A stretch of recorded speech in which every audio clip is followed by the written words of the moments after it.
Lights, come on, we're live. A bit of an impromptu live hangout. We were going to do it. We weren't going to do it. Fuck it, we're doing it.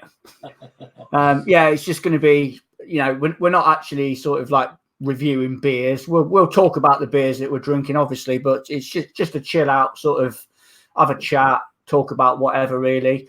Any guys that are watching, just leave some comments. Let's get some interaction going. Of course, I'm joined by one half of Wonda Beer Wonder. Scott, how you doing, mate? The worst half is here. The one half. One half, the worst half. The other half is sadly indisposed. But yeah, I'm all right, mate. Yourself? Good week? Bad week? A week. I've had a week. Long week. Long week, a long fucking boring week, yeah. So nice to kick back with a good pal, have a few beers, have a good old chinwag, and just talk about whatever, really. Yeah. What beer are you going to be cracking open first, then, Jack? Well, at the moment, I'm on. I sent you the picture of these earlier when we were deciding what we were going to do. Obviously, Wanda's not here at the moment; she's attending to family matters. So, with the reviews coming up, I've got nothing in, I've got nothing prepared, so I decided got back from Great Ormond Street today, so I need to sort some stuff out for the channel, so I headed over to somewhere just discussing with you actually, somewhere I don't actually go very often, which is Marks and Spencer's, because I largely forget about their range, and they've got a pretty good range, to be fair. A lot of them are 3 for a £5. Mikkeller beers.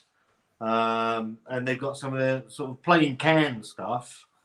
At the moment, I went and I also popped into Lidl's, and I'm currently drinking Perlenbacher Patronus or Weiss beer, which is really nice.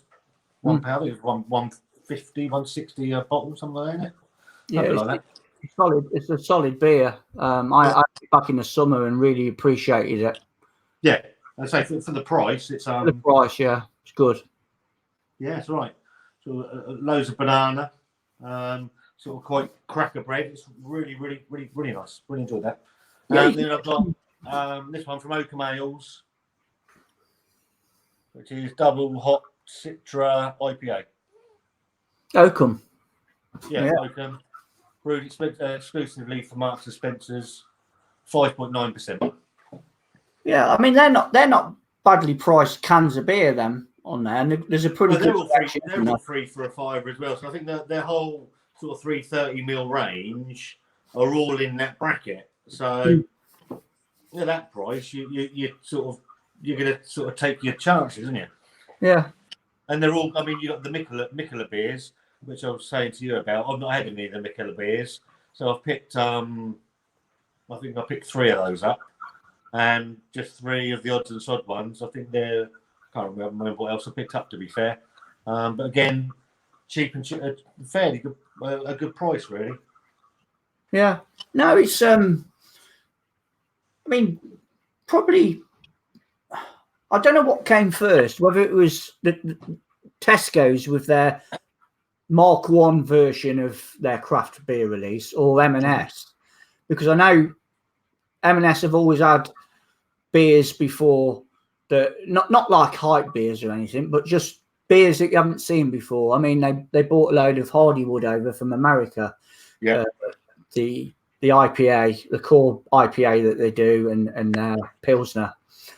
A couple of Belgian offerings as well. So I don't know if they were the first guys to sort of show beers that you haven't seen before on a regular basis or not. I'm not too sure, but yeah, decent lineup, to be honest, in M&S. Because they got the Kona stuff in there. Wonder like the Big Wave. Kona, yeah. The other one I can't remember for the life of me what it's called. Long Island. Sorry. Long Island, is it? Yes, Long Island. Yeah. So I'll have that as well at some point on the to review. That looks all right. But what were they one of the first? Did they have Sierra Nevada in? Or was that Waitrose? No, I think that was M&S Torpedo. Yeah, Torpedo. Yeah. Yeah, they've had some decent beers in the past. I know.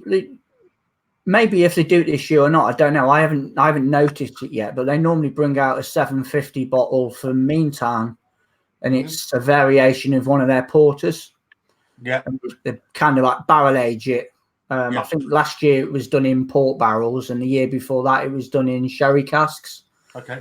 But I haven't seen it this year, so maybe whether it's too early or not, I don't know. But that's like a 750ml bottle of half decent beer. It's not wow or anything, but it's a good drinking experience.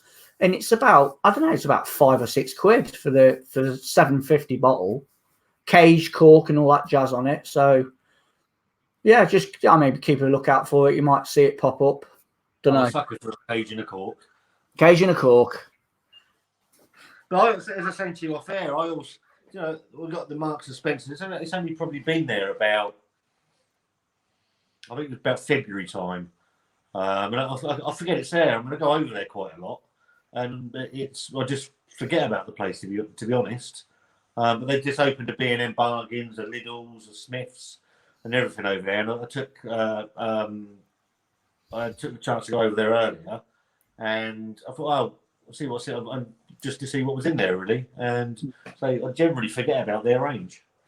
What's your Waitrose like? Waitrose is right the way down in Southsea, so it's not difficult to get to. But it's a bit of a ball ache, but it's an old Waitrose that's probably pre-war, I would have thought. That's sort of modernised with the times. I haven't been down there for a while. I actually was going to go down there last week, but called because I had a job down that way. I got called back from work because of a personal issue at home, so I didn't get to go in there, which was a bit of annoying. It would have been the perfect opportunity.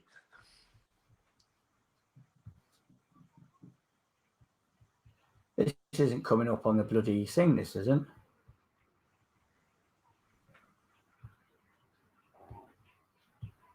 That's why I thought it was a bit odd. Is it not live? We are now, yeah. No, it was unlisted. It was unlisted. We've been fucking waffling on. 7 minutes 54 seconds. We've been chatting on to ourselves, quite happy, and it's been private. Damn me. All right. Wanda's just messaged me actually. I've just gone on Dean's channel and nothing's showing. Yeah, I thought it's weird because Wonda. Views were 0, and I think normally we get 1 or 2 people like stopping by, and it was just nothing. I thought, no, this ain't right here. I think it's when I edited the title. You changed the title. But anyway, we're live now anyway, and basically. Deja vu or what? Scott, I've got to go now. Wonder. I've got to go now. Yeah, bye. Fucking hell. I don't know. Yes, just a basic freestyle Friday. We're just gonna a couple of beers, having a chinwag. We have been talking about M&S, Waitrose, Scott's beers. He's got a load of M&S beers and a load of Mikkeller beers. Yeah, so there you go. Fucking hell.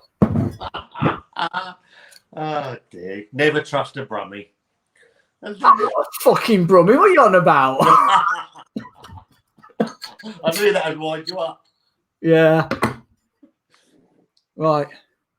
Beer. Yeah, so I'll wind back a little bit. I'm on that. Well, I've just finished that actually. £1.50, £1.60, I think, in Lidl's. Very nice. Pearl and Backer Patronus Voice beer. Decent. Looking for stuff to do next week. Wanda's not here. She's attending to family matters at the moment. So it's going to be me on my Todd Sunday. But I've got a special guest joining me Sunday. So I'm hoping it goes all right. I'm hoping it goes all right. Yeah, so same. I haven't got any beers in, so got back from Great Ormond Street today. Needed to go and get something out. I've got M&S near me. It's fairly new. Completely forget about it. Forget about their craft range. Never go in there. Took the time to go over there and realised I'd be missing out a little bit because they've got some decent beers in there. McKellar beers, Oakham beers. There's an Arbor beer. There's all sorts in there. All the cans, 3 for a £5. Pretty decent stuff. And the one I've got here is Oakham Brewery's double hopped Citra IPA. Yeah. They've got a good selection of styles as well, haven't they, in that range? Yeah, it's the only thing they haven't got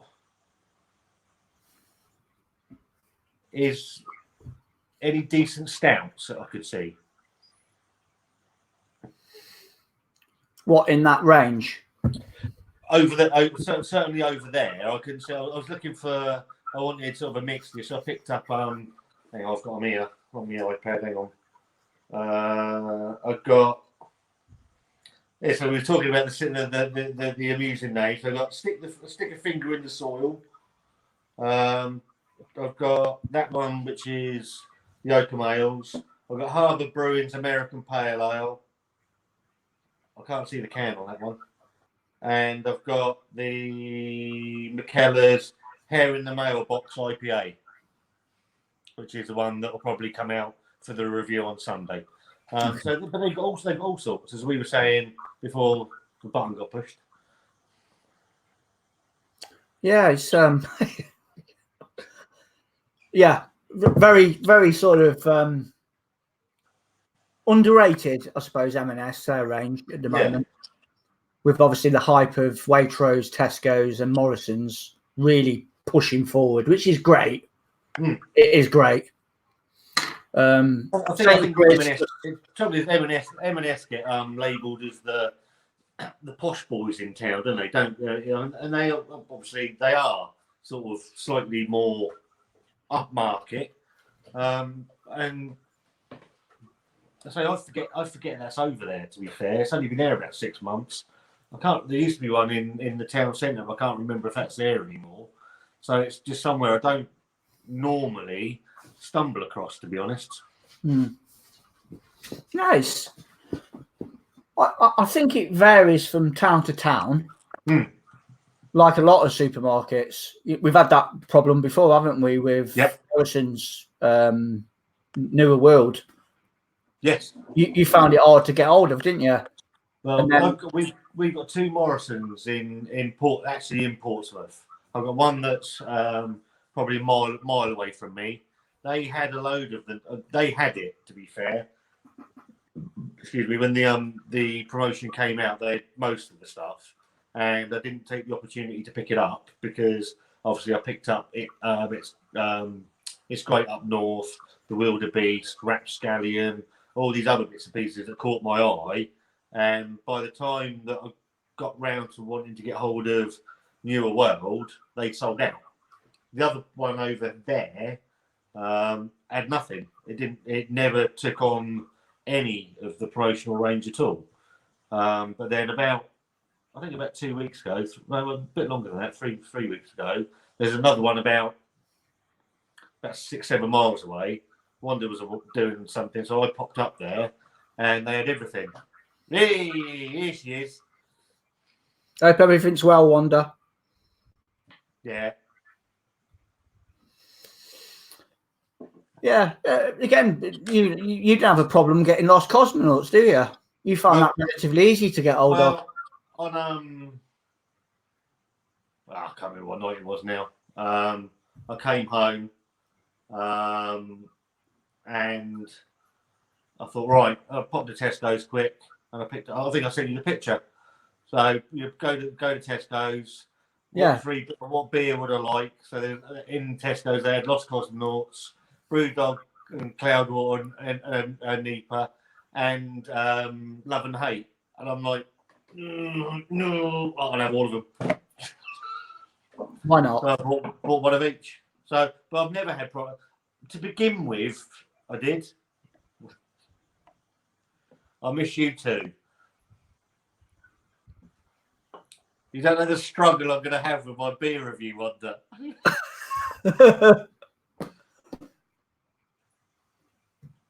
I'm drinking that.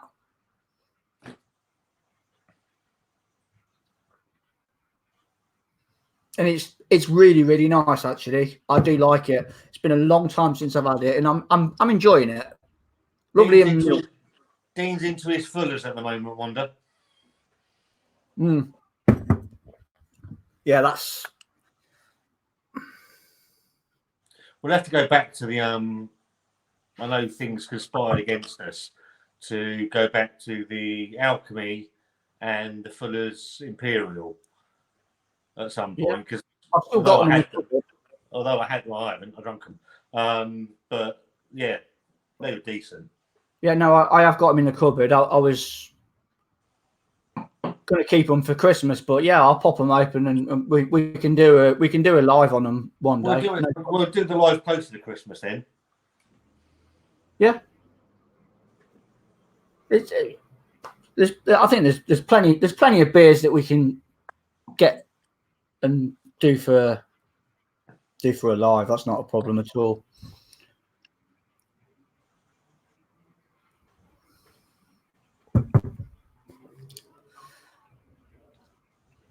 Polished up to the arseholes, that, look at that. Big time. Nice taku. Yeah, it's my favourite. My new favourite thing, that is. Yeah, it's nice, that is. Wonder wouldn't borrow it, so I had to pay for it. You know, we were saying in our chats about sort of linking up one day in the flesh and having a few beers and stuff. I might venture your neck of the woods in January, maybe. Oh, okay. Normally, me and the missus, we go off on a jaunt for a weekend on my birthday weekend, or as close as we normally go somewhere, and we stay in England and go somewhere. So might consider Portsmouth actually, and we could maybe meet up in Jan. Yeah, let me know off air when that'll be. Yeah. When you're looking at it, and yeah, we'll be up for that. Yeah. Go down to Staggeringly Good, stagger out. Yeah, that was the plan of attack. Yeah. First thing my missus said to me, "Oh, there's got to be a decent brewery down there." Then, to be fair, as I said in the review for that goddamn sexual Tyrannosaurus, you don't want to be accused of bias, but I can honestly say. The beers that come out of that place. I mean, when you're, and I've said in the Jurassic video, when you name your brewery Staggeringly Good, your beers really need to be something. Otherwise, you're opening yourself up for a bit of. I know the Staggeringly Good comes from the dinosaurs and that's all their thing, but when you're naming your brewery that, your beers have got to be on point. And those beers are on point. And then I think it's it's 2 weeks today where they've got the release of their Cocodocus, their chocolate milk stout, which hopefully me and Wanda will get along to. No, I think they've got a decent amongst the various forums, shall we say, on social media. They've got a pretty damn good reputation. The packaging's spot on. The look of the beer looks, bang on as well. And from obviously your reviews and from other people's reviews of beers from them, it's hitting the mark. So yeah, fair play to them. They're doing really well, and I'm hoping that they've got their now they've sorted themselves out. They were getting let down by I think I've said to you before. They were getting let down by the people that were doing their canning for them. So they were taking orders and they were missing their delivery. So they had to pull their online shop. But now they've expanded into the units behind them and they've got their own canning gear. They've reopened their shop, and their beers are decently priced. You know, most of their 440s they range from about £4 to £5.50, and in the marketplace that they're in, that ain't bad. No, going rate, isn't it? Ooh. Going rate. Like all things, though, isn't it? You don't mind putting your hand in your pocket if you're going to get something quality, and that's not just beer. That's everything, isn't it? Yeah, what you pay. And they're decent. You go in there, and they'll give you a little taste of before you buy, because obviously it ain't cheap. You'll taste it. Yeah, I'll have a taste. Yeah, I like that. I'll have that.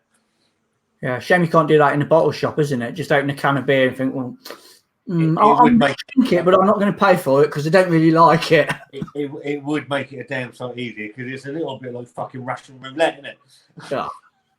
Yeah. I need to get up to the Beer Musketeer, actually, because he's holding a can for me. He's had it for about 3 weeks, bless him. And it's a Christmas beer. I can't remember what it was called now. Something to do with Santa. They had a Santa on the front. I thought that'd do for a Christmas review. So I need to get hold of it, really. So I might pop and see him tomorrow. Yeah, I thought so. I can remember seeing that when you. I think it was in an Instagram post that you put up. Yes. Yeah. Because that Northern Monk beer was on there, wasn't it? Yeah, I can't remember what it is. I did. I think that there was a picture of that on there. I want to get hold of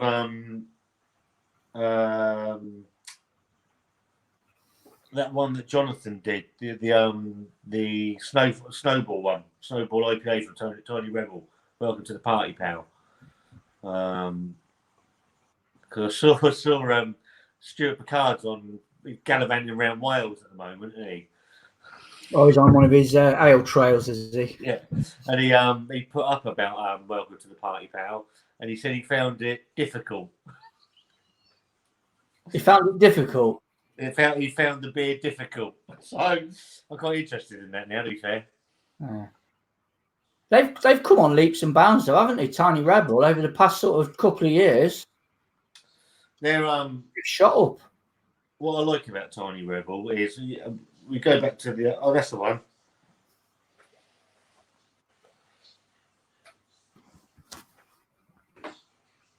Yeah. I don't know what it's called. It's called. Is it that would have been Scandinavian brewery? Is it I'm a Munsden or something like that?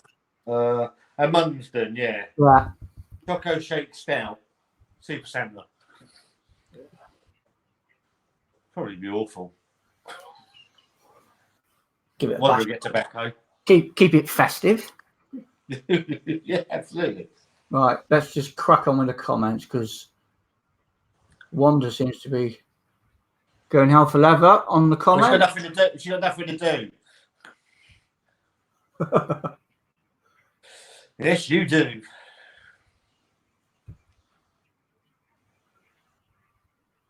Oh yeah, the meet up. Yeah, hopefully, fingers crossed, we can get something sorted. Well, if it's not, then I said to you, we'll probably be looking heading your way, sort of February time. Yeah. That's staggeringly good. The House of Rapture next door. And we've got Chris. Hello, boys. Hello, Chris. Hello, mate. I did look into it, but no. They're so expensive. Yeah. I looked at two. I looked at the Honest Brew one. Yep. Which was about 56 quid. Yeah. 15 quid off it, apparently. Oh, that's not too bad. And then I looked at a one on Beer Hawk as well, and that was just, I think that was a little bit cheaper, but the beers were a bit hit and miss on there, because you can request to look at what's inside. Right. And they send you an email with what beers are in there and the list. It'll be funny if that sort of takes some of the fun away, surely. Well, the whole thing with the advent calendar, I like to know what I'm getting. Do you know what I mean? it's like beer 52. That's what put me off a little bit with beer 52 because it was just you've got no choice. And the beers that turn up were a bit average in my book. I think I had over 4 or 5 boxes from beer 52. One box was really, really good, which I think was the what was it called? Their beer winners thing. I was about 2 or 3 boxes ago. Yeah, that was a pretty good box. Yeah, and the others were okay. Yeah, that South African box did do nothing for me. Then I think they did a Korean box, didn't they? That was a bit sort of yeah. German box, that wasn't too bad. Yeah, there has been some good boxes. It hasn't been all negative. It's just I think it's just my personal preference. I like to, even if I'm ordering beers online or going into a bottle shop, I just like to get what I want to get and not just have somebody just piece together some beers, and you know what I mean. Yeah, I mean when I started the channel, with Wonda, I saw beer 52 as almost an easy way of picking my beers. As I got more into doing it, I didn't want like that, exactly that.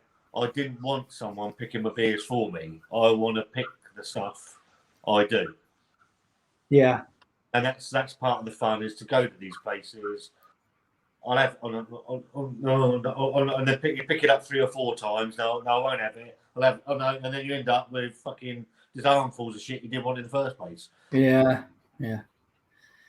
I didn't look at the Honest Brew one. It just has a lineup of what breweries are in there. So you got the usual suspects: Cloudwater, North. You know, a decent array of brewers doing the Honest Brew box. Yeah. That was, if I was to pull the trigger on it, that would probably be the one I went for, but I probably won't anyway because of I've only used Honest Brew once, and that was for the live that we did, where we did the Shindigger, the Tom Coco, and Milk Stout. Yeah. What the other one was? Oh, it was juice, whatever the juice was. Oh yeah. Nice can. I can't remember what it's called now. The Rascals one. Yeah, Rascals. Blue can. Was it a blue can? It was called Fuzzy Juice. Was it Fuzzy Juice? Yeah. Foggy Juice. Foggy Juice. Yeah, that was all right. That's the only time I've used Honest Brew, but I like their range is really good. I had a look on it the other day actually. Oh, they're definitely market leaders, I think. Yeah. With new stuff, they're constantly updating their website with new beers all the time, and beer merchants for that fact as well. They're a pretty good online outfit, and a tap room in Hackney, which I've had the pleasure of going to a few times. There's got Rad Beer as well. That's another decent online setup. If you want something a bit traditional, old school, but decent beers of Europe. Yeah, that's what Simon uses, isn't it? Beer of Europe. Yeah, they've got some really, really good German stuff. I said to you, now I've cancelled the beer 52. I've been looking at other options, and I think I am going to have a look at the Brewdog fanzine, where they send out the rebrews, the experimental stuff, and the odds are sort of like 3 cans a month for 11 quid. I think I'm going to have a look at that, maybe after Christmas into the new year, and see what's going on there. I watched Dave the Beer Dad's reviews of them, and that interests me a little bit. And someone else mentioned it to me as well on Instagram. So yeah, it's not bad value, really. You can live with that. Yeah, you can live with that. That's not going to break the bank, is it? And you get them. beer 52 was costing me £29 a month. Yeah. I fell into that trap of they sent me an email, I don't know, 3 or 4 boxes in. You can have the next box and the next box after that upgraded to 10 beers for no extra cost. So I thought, yeah, okay. So you click yes, and then you forget all about it, and then you're getting sent 10 beers every month then, but they've upped the bloody price then. Yeah. Well, how I fell into beer 52 was I started using Untapped back in probably April or May. So I was quite happy ticking along. Yeah, I've had that. Yeah, I've had that. Started whacking it along. And I dip in and out of Untapped. I sort of forget about it. Then I put a load on there, and then I come out. And then you get all your badges and all this shit that goes on. And all of a sudden it came up with beer 52. Get all these beers for a £5. I thought, fuck me, I'll have some of that. Ding, ding, ding, ding, ding. Off I go. Oh, you're now signed up for life. Yeah. Didn't realise. I was like, shit. No, it is. I think it's like everything now, isn't it? It's quite a nice experience to have for the first couple of boxes. Yeah. The mystery of it all. But I think when you get a little bit savvy to it in the end, which that's what happened to me. That's why I just knocked it on the head, because I thought I'm just pissed off of having some of the boxes only had like 2 or 3 breweries in. It was all bloody brewed in to proof, wasn't it? And they were just sort of like all right beers. The thing I did like about it is, and I do get quite a lot of interest out of it. I quite like the magazine they sent. There's some interesting stuff for men. It's all right. The snacks are shit, aren't they? Yeah. Oh yeah. Curried corn kernels. No thanks. They sent something the other. It wasn't last month. It was a month before, and they had chili on them. I thought I'm going to save them. And then I went into one of the snacks. They didn't have a lot in. I thought I'll have them. Really like a bit of spice. They were fucking horrible. I was gutted. Absolutely gutted. I think I got beef jerky in one of the boxes once, and that was all right. I like beef jerky. Yeah, that was all right. You didn't get a lot in the packet, but it was nice. It was better than them corn kernels. Fucking 3 bits about that big. Yeah, 3 bits. So, shit, it's gone. Thanks, Ed. Okay, back to the comments. Jason, evening, Jason. And then he also comments, Shindigger is a really, really good bloody brewery. Manchester, isn't it, Shindigger? That melon lager was a bit weird, wasn't it? Oh yeah, that was I think it was a dark lager from them. It was an iced coffee latte, black pilsner or whatever it was. That was really good. Okay. And they currently got a beer out at the moment in Morrison's, and it's £2.50. It's the 440, and it's Mango Unchained. Oh, I've seen that. Yeah. So I might give that a bash one day. It won't be in mine, obviously. Pardon? It won't be in mine, obviously. Beardigan. I love it. How's it going, Mr. 1000? Congratulations. Belgium in the box. Yeah, I've heard you mention them before. The only is it Belgian Happiness? Like the only time I've ordered from a Belgian beer website, but it's some of the beers, they're bloody cheap as chips, aren't they? That's where I got that Castile chocolate quad. I got 3 bottles of that off that Belgian Happiness, and it worked out to be like €2.50 a bottle. And that's a world class beer. That quad, chocolate quad or something. Lovely. It looked like you was enjoying that Dark and Wild. Is it Dark and Wild City? Yeah. Dark and Wild City. Yeah, that was the business. That was mouthfeel, beautiful. Yeah, definitely a memorable moment in the beer world, having that. Really, really good standout beer. Yeah, it looked right as well. It looked right in the glass. Everything looked right about it. And it's kind of like No Man's Land with the ABV. I think it was 7.4, 7.6, something like that. Right. So for me, it's kind of no man's land, whether you're going to get a good body or not on it, and it delivered on the body. So that was it's right at the the cusp of it. Yeah. You'd like to see it go to 8, wouldn't you? Yeah, eight's almost there. It's all right. Yeah, just needs to push it over a bit, but it was it didn't let me down. It was very good. That was Northern Monk, wasn't it? I mean, Northern Monk are just superb brewery. Heathen. That's the next one up on my list from them. What's that? Heathen from them. Heathen.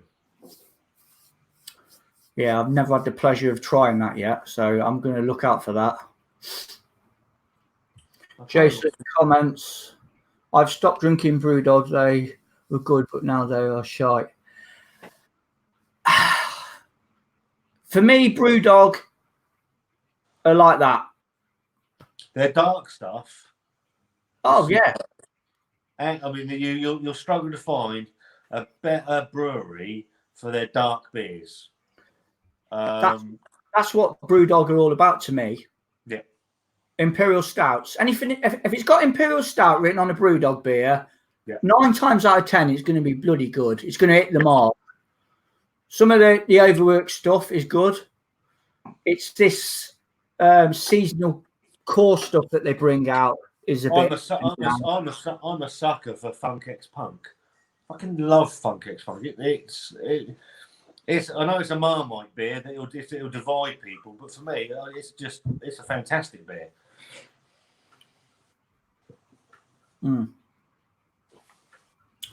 Yeah, but Brewdog of they're almost macro, aren't they? They're almost a macro brewery now of the scale they're producing for supermarkets and fucking everywhere. They're almost macro beers. they're pretty much doing exactly what someone like Green King's doing. They're all over the place. They do food. They've got hotels now. You know what I mean? The whole packet. Yeah, the whole shebang. I'll tell you what, I'd love to go on the plane and go to the hotel. I'd be in there every day of the week.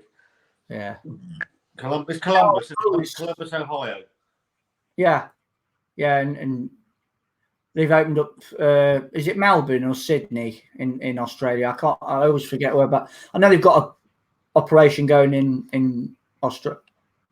Wonda, if you're watching, the plane and the hotel.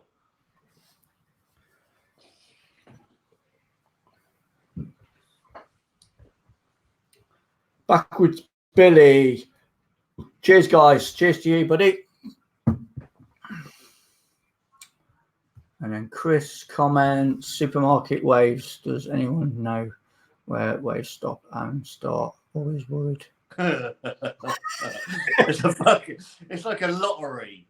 Some of them do, some of them don't. I'm just saying, Chris, I've got 2 Morrisons in Portsmouth. One of them, when they brought the promotion stuff out, I could get a lot of. The other one had none.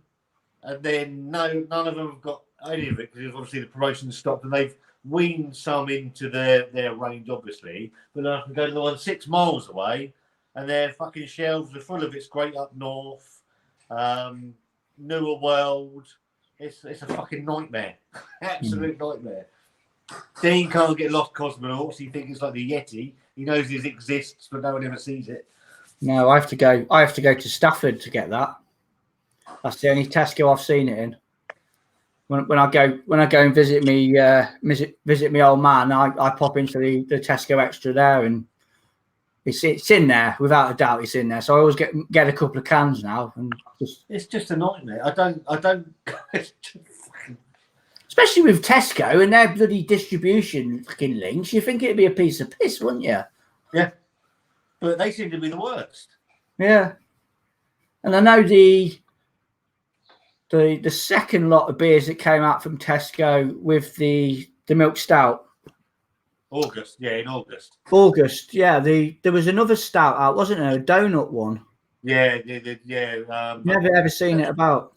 That's Vocation. Was that Vocation? Yeah, I think it was. It was a donut, so it got ripped apart. I remember seeing some reviews about it, saying it would be. I can actually get that. Ah, right. Have you tried it or not? No, have you? You can't get it. I can't get it. I've never seen it around. All right, I'll sort that out because I'm pretty sure I can get hold of that. Well, okay. You don't look interested, do you? All right. I've got to try it, haven't I? Yeah. Give it a go. Right, okay. What are we on now? 18%. The fuck is that? I'll break my chair. So that video's up tomorrow then, is it? I have a competition on my channel this weekend. Well, as I said to you, Mark, I don't enter things that I'm not going to win. No. But any guys that are watching, go for it. Put your name down. You might win a pack of triple camelate and a glass.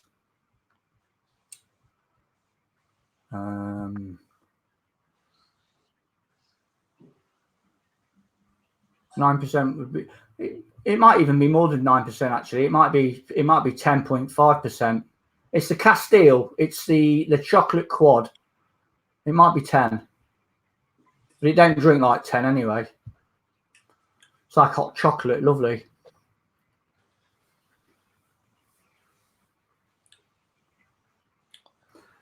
Okay. Yeah. Fair dues.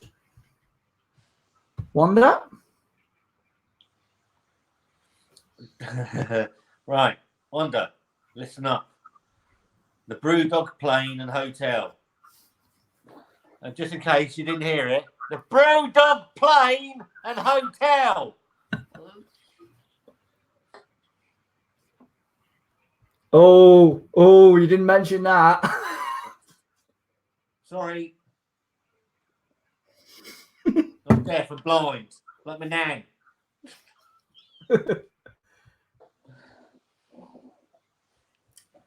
Right, we're up to date on the comments. Lovely stuff. How's that beer then, Scott? I'll tell you what. For what's that work out at? Maths has never been a strong point. What's that? £1. 125. Was it 3 for a fiver? So it's 150. What's that? 160 something each. So it's double. Double hopped Citra IPA. Really hoppy. Nice mango, bit of lemon, bit of pine. I ain't gonna complain at that. That's right. I don't know what the ABV is. 5.9%. And for Mrs. IBU, if you're still watching, let's have a look.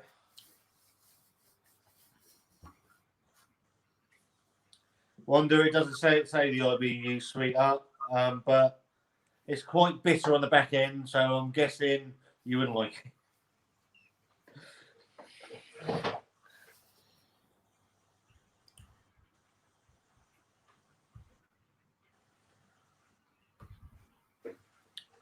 Yeah, I'm up for that. If you can fucking rig it, that'd be all right. Yeah. Brown envelope. Yeah.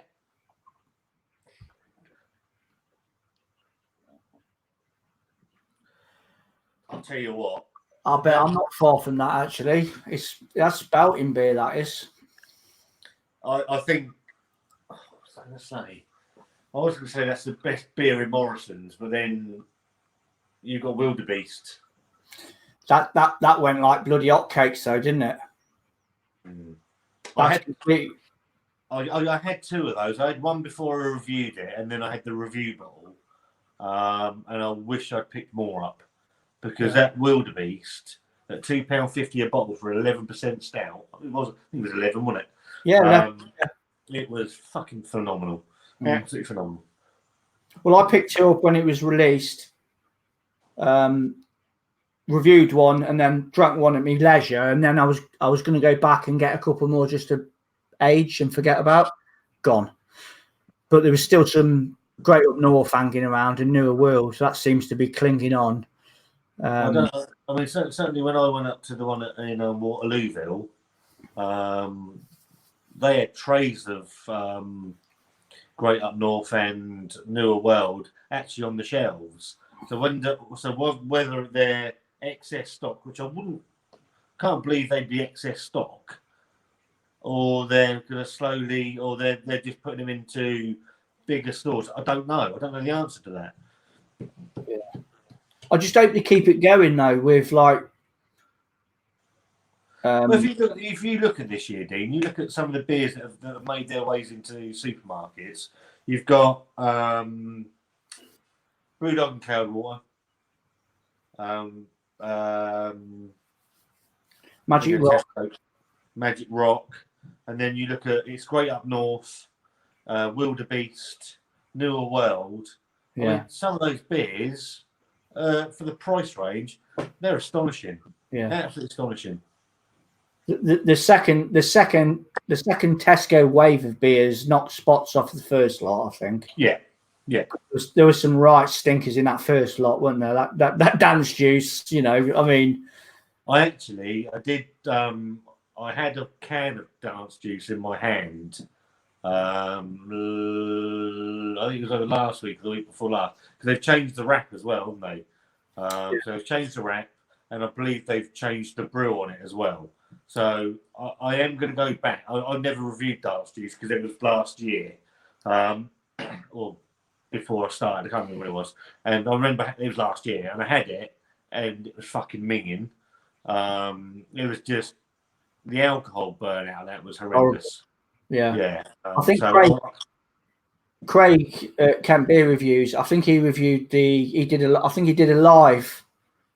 Because he got sent some beers from them, and he did a live of the new improved dance juice.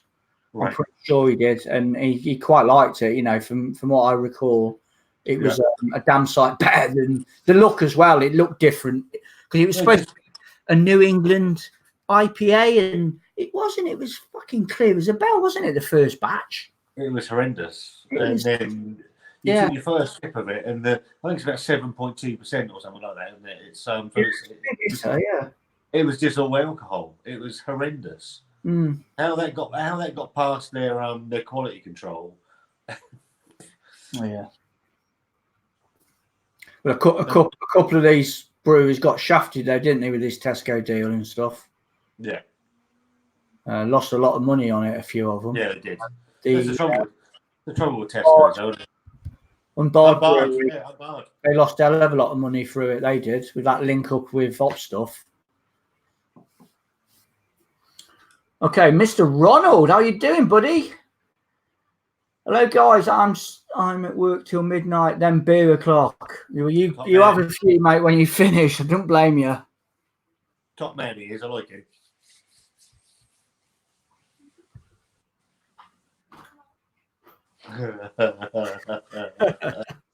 Missy like me using the house. Look, she like it use. No tobacco. Dog's coming in now. What's up with you? All right. Go on then. Come on. Oh. Hey. Bit camera shot. Go on then. Get down there. Go on. Right. I'm going to open this Fuller's. Oh, that's your Fuller's. Let me go and grab my next one. Come out.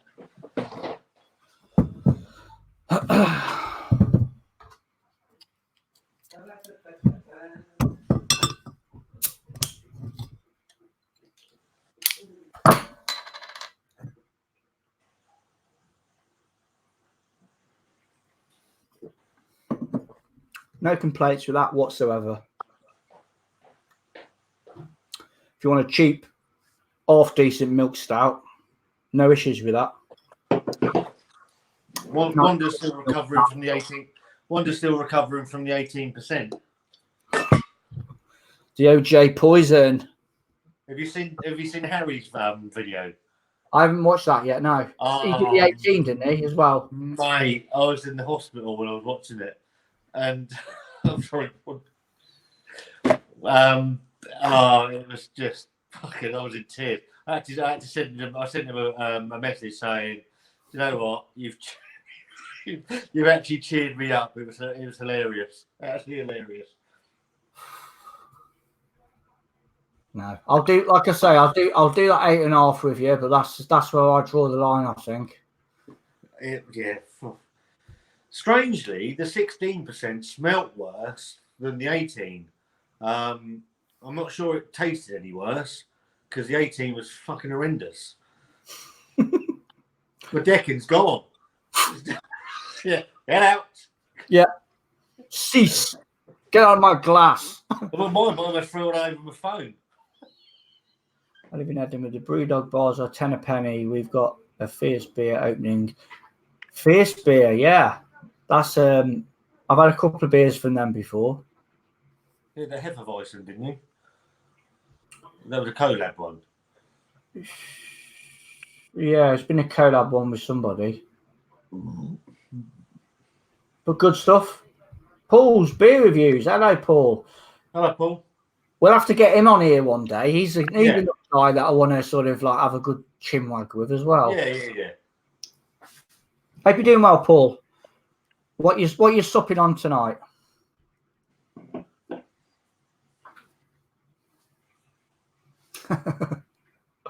Yeah, you spat it back out. I thought you warmed cockles up that, did she? Was very cold. And dog. And Yeah. dog.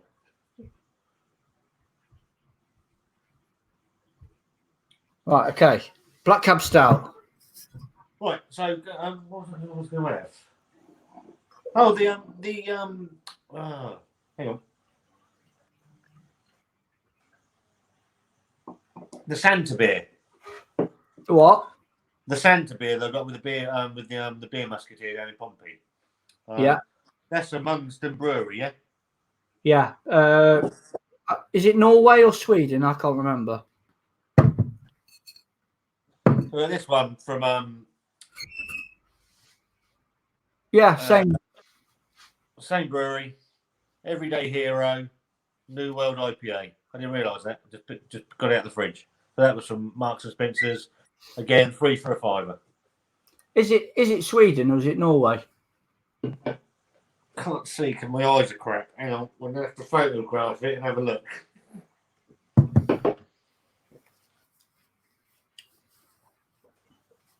Right. Oh, for fucking thing. Right.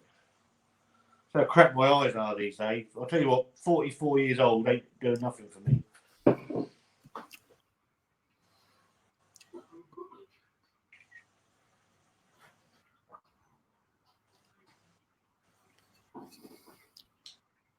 Don't know.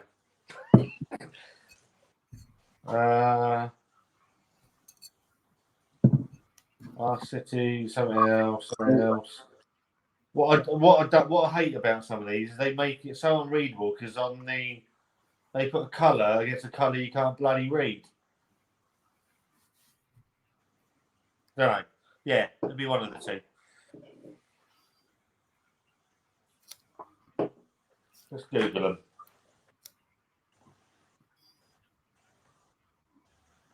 Ever the professionals. Oh yes.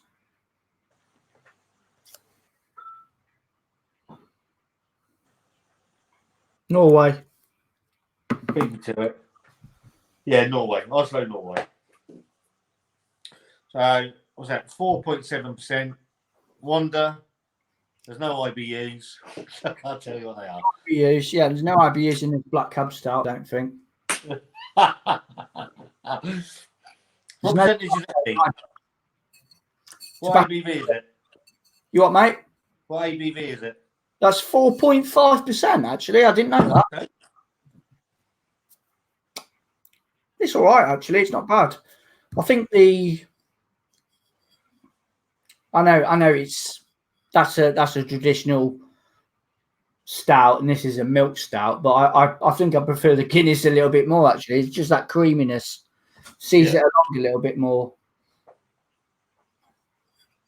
5%, that one. Was that the milk stout? That's the milk stout at 5, yeah. My good friend Mr. Holland might be the best man at my wedding.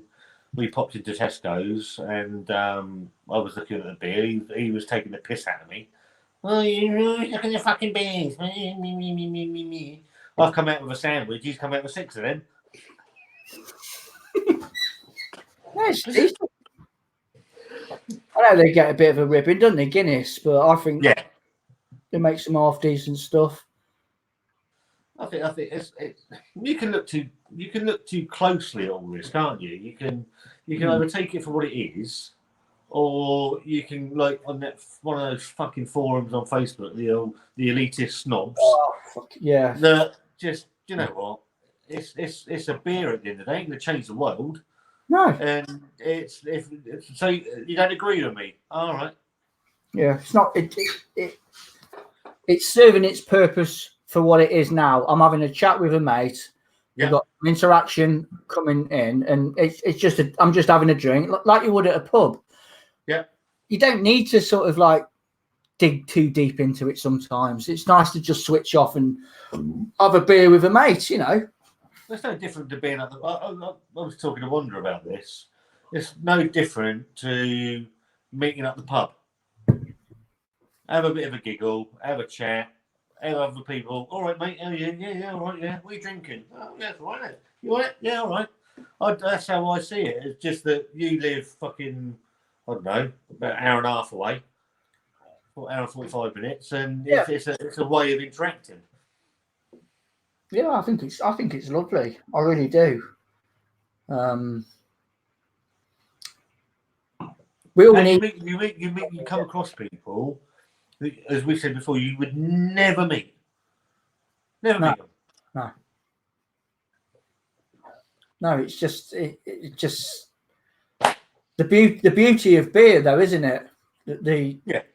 You form bonds, get to know people, and it's great. I really do enjoy doing what I'm doing.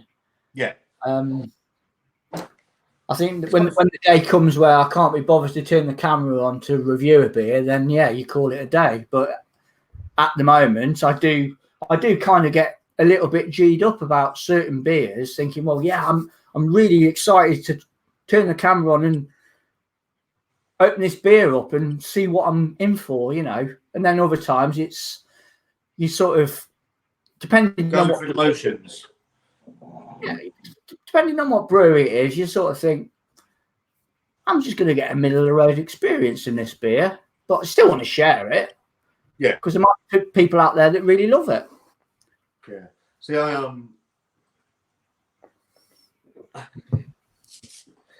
if she's still watching, she can be a pain in the arse to get into the shed.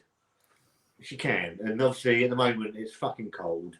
I need to get a decent heater because she's sitting there, and the amount of comments I'm getting from people, friends, and I'm thinking, oh, she looks frozen, blah blah blah blah blah blah, and she is cold. I mean, I make this joke every time.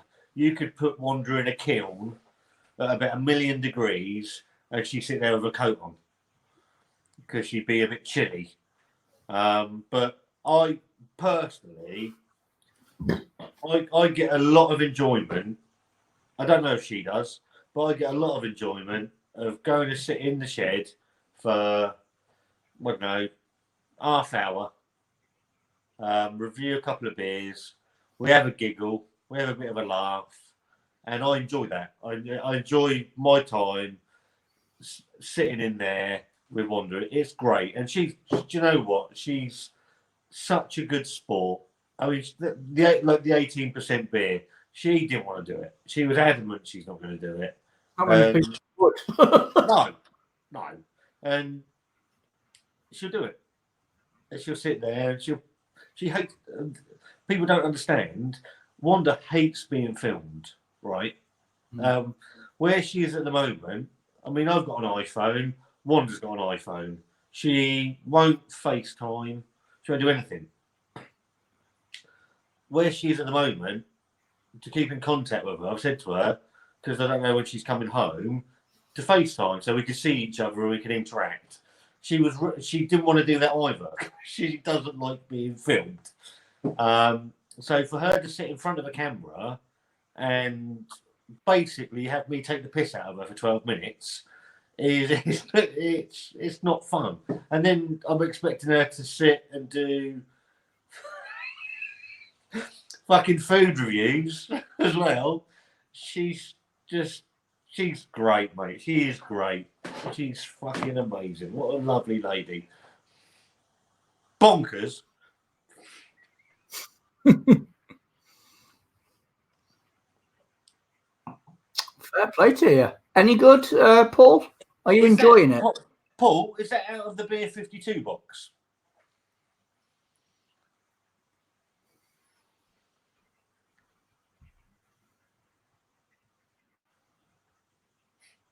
Bless her. Always to be an assistant. Got all the time in the world for that man. He's a top geezer, I tell you. Works both ways, my friend. Fucking Wonda, it's shit. Wonda, yeah. Do not go. Do not go. Do not go to M&S. They're fucking rubbish.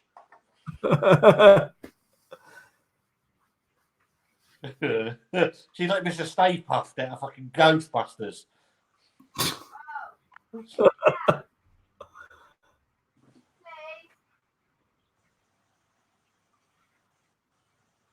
Yeah, absolutely. That's the only good thing about the winter, actually. Decent dark stuff. We should get some more. Wonder if you're watching. We should get some more Imperials in for the winter, love. Warm you up a bit. That'll warm me up. Ah, hello, Jason. Yes. Yeah, you did. You did leave that comment. Yeah.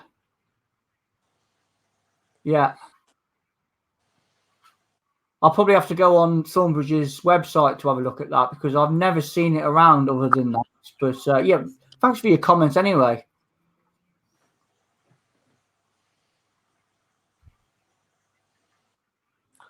Yeah, I've got that in the shed actually. Oh, was that the box that you? That's a lot. Yeah, fuckers. Yeah. Fucking cow. That's my last box. That is. But yeah, I actually I think that's one. I've only got about 2 or 3 left of them. Some, to be fair, and all joking aside, some of the stuff that was in the box this month, it was all from Finland. I think it was all Helsinki stuff. It was all right. It wasn't too bad. That one's actually sat out there. I might go and get it in a minute, actually.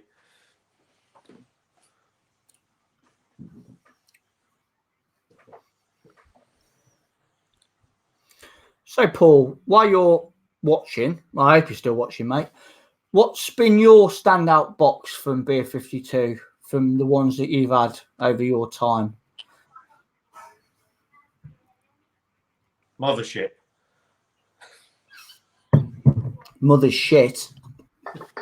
Do you know what frustrates me with them? Because I really like their concept. I like the fact that it's an all-woman brewery.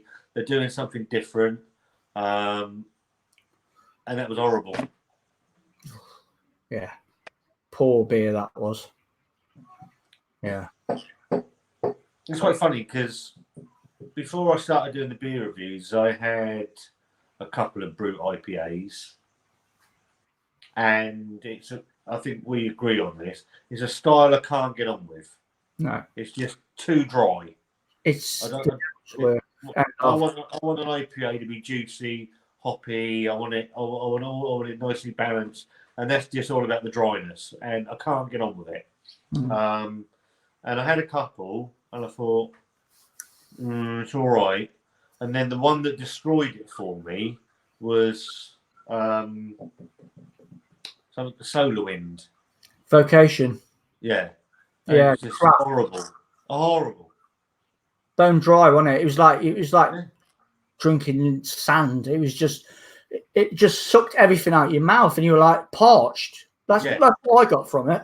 Yeah. You needed something else. Yeah. To put it back into your body.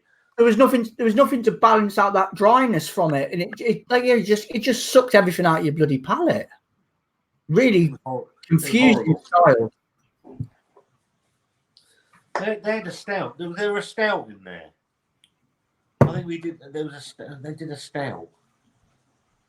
daytime stout or something. Who's this? Mothership? Yeah, I think you had it on one of the lives we did. Uh, Oh, hang on.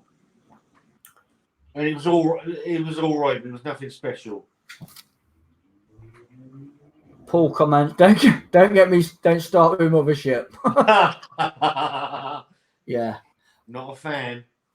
Like- Summer stout. Yeah, that's it. Yeah. Yeah. Go on. That's the one. It was all right. It was better than the fucking Brute IPA. I know that. I can't believe the style's still sort of going, really. I thought that just died out last year. Well, people keep persisting with it, don't they? I don't get it. I had one of those load of beers from Boom, yeah. It was. Did they do a Dunkin' donut or something? Coffee rings a bell. That does anyway. Clown Juice as well, yeah. Chocolate Sombrero. That's a decent beer.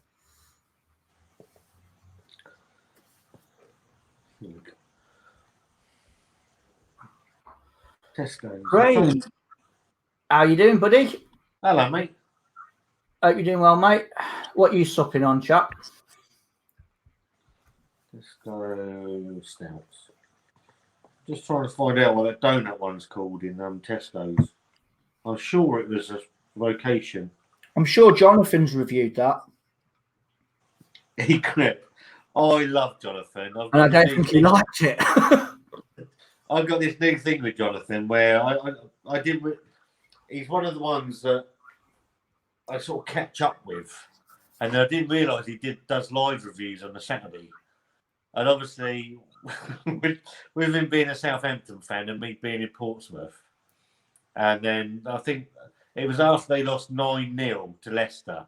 I saw him go live. I thought, oh, I've got to have some of this. So I went on there and I commented, and he put, "Oh, here we go." Yeah.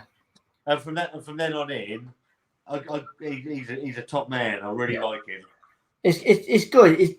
If you can have a laugh with someone like that, and you know they don't take it the wrong way, then you're all right. Because it's just a nice little bit of banter. Obviously, the link with you being a Pompey fan and him being a Southampton fan, so you've got that rivalry straight away, haven't you, in football terms? So he always says, I keep looking for the Pompey result, but it's dropped off the bottom of the paper.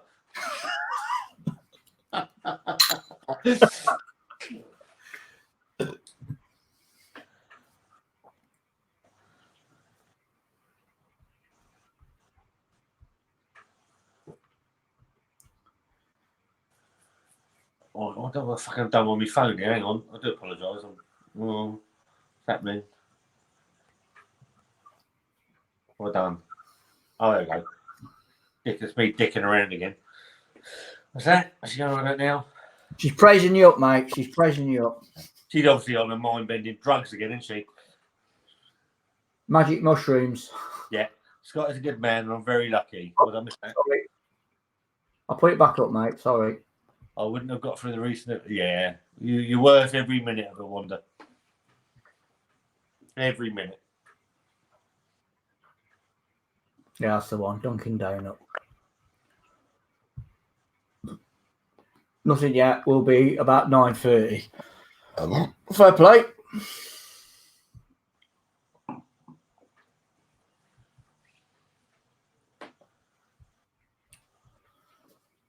Wanda hasn't had a drink in weeks, bless her. She's got so much on her plate at the moment. And I bought, what was it, last weekend? Obviously, Wanda likes a cider. So went up to wherever I went. I think it was Tesco's. And came back with a couple of bits and pieces from myself. And I bought her a box of Bulmer's ciders. And so, yeah, that's for you. And she hasn't touched one. And all I keep getting on from her is we've got a bit going on at the moment. When this is all sorted, she said she's going to get absolutely smashed. Which is probably for Wanda, two bottles of cider. So that'd be it. Well, need that release, so everybody needs And it. she'll deserve every fucking second of it. Bless her.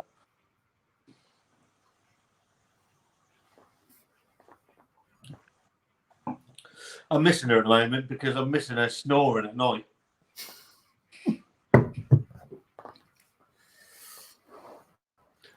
Well, that's me shot, isn't it?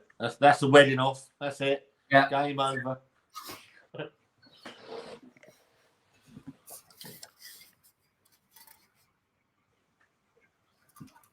So what beers are you doing with Christoph? He sent me a picture of Aldi have got 2 new table beers out. Right. I'll get it up and have a look.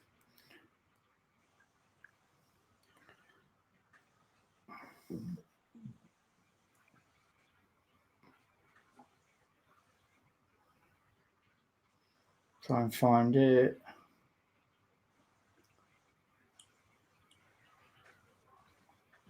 Because you haven't done one for a while with him, have you? Because he's been away. No. I think he went back over to Poland for quite a while. Mm-hmm.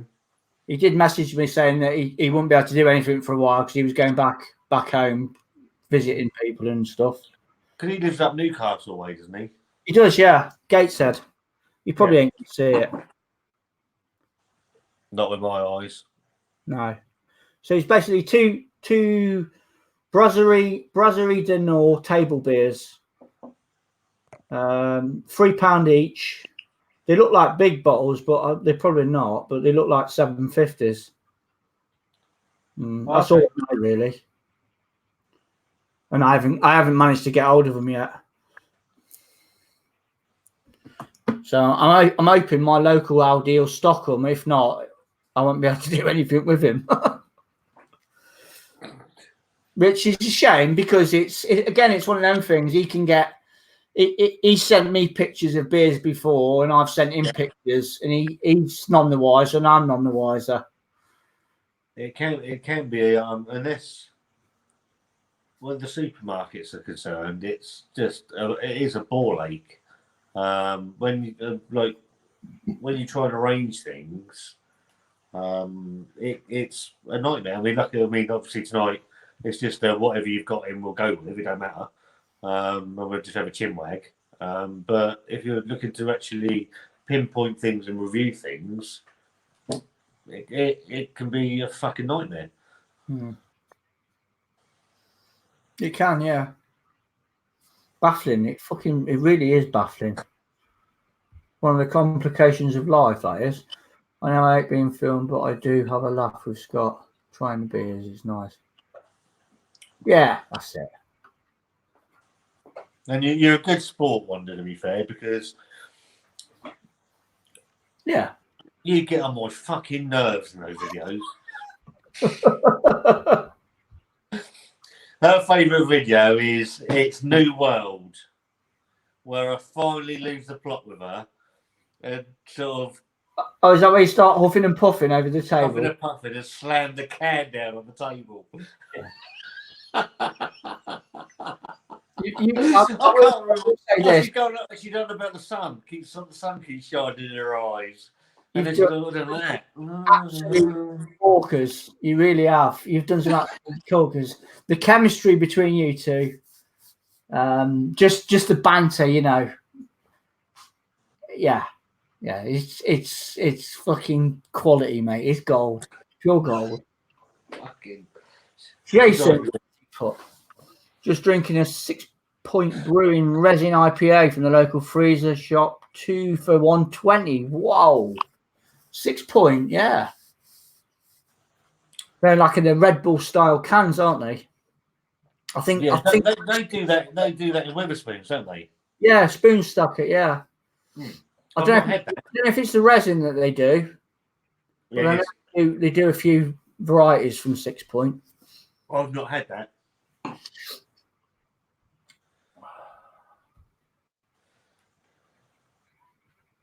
I've poured it all away.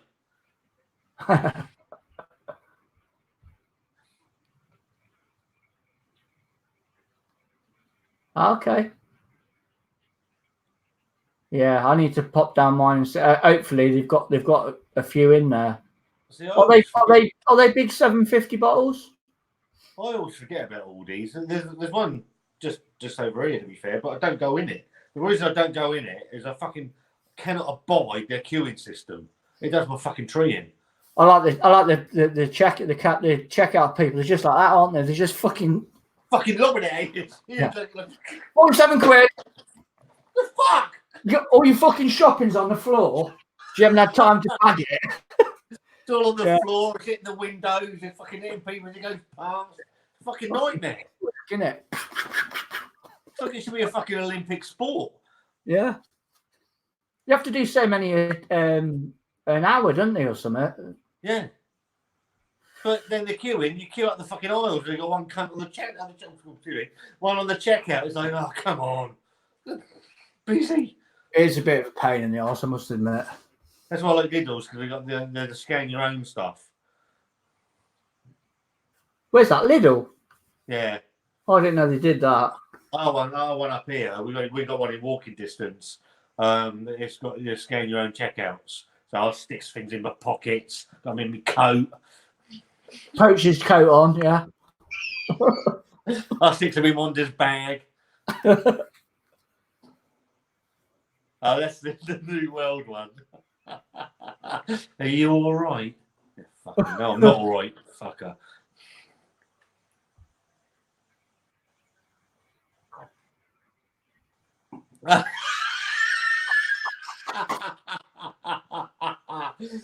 Bravo. Do you know what? Chris, I don't know if you know the story of the IBUs. So obviously with of the bits pieces. So obviously with our reviews, it's me and Wonda having a bit of a chuckle.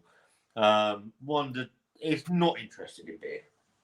Has nothing, no interest. I might as well talk to that plug socket than talk to fucking Wonda about beers. But bless her heart, we went off down to the Barry Island Beer Festival and met the very lovely Simon from Real Ale Craft Beer. So we were sat there. Wanda's having a near-death experience at the beers that are coming her way to try, as all the brewers are talking about it. And I'm thinking, she's not enjoying this at all. She's not listening, and she doesn't want to be here. She's got a taste. Obviously, they've got this pamphlet with all the beers written on it, and at the top of it, she's written, "I think I'm going to die." And so I've noticed this, but they were talking about obviously the IBUs and other bits and pieces, and that was on the Saturday. We came back on the Sunday and recorded 2 videos, and she started waffling on about IBUs. I actually turned around to her and said, "Do you know what? You were actually listening." She said, "Well, I had to listen for something." So she was taking stuff in. Hang on.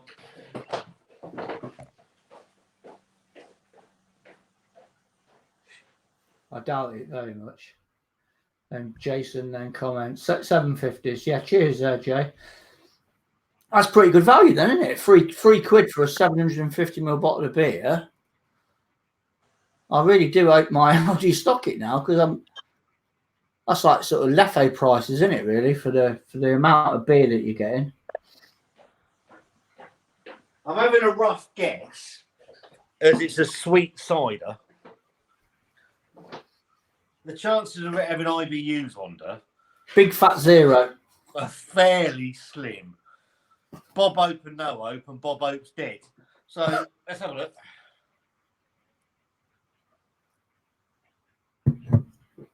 No. No. Wonder, do you want smell-o-vision?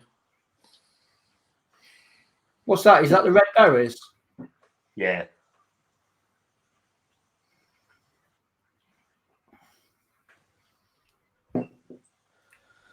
Paul. Hello, Paul. Oakham Citra beers. Fair play to you. Scott, finished M&S Oakham, haven't you? Yeah, I've just had this one, Paul. So this one's double hopped Citra IPA from Marks and Spencer's. 3 for £5. That's all right. That is not bad at all.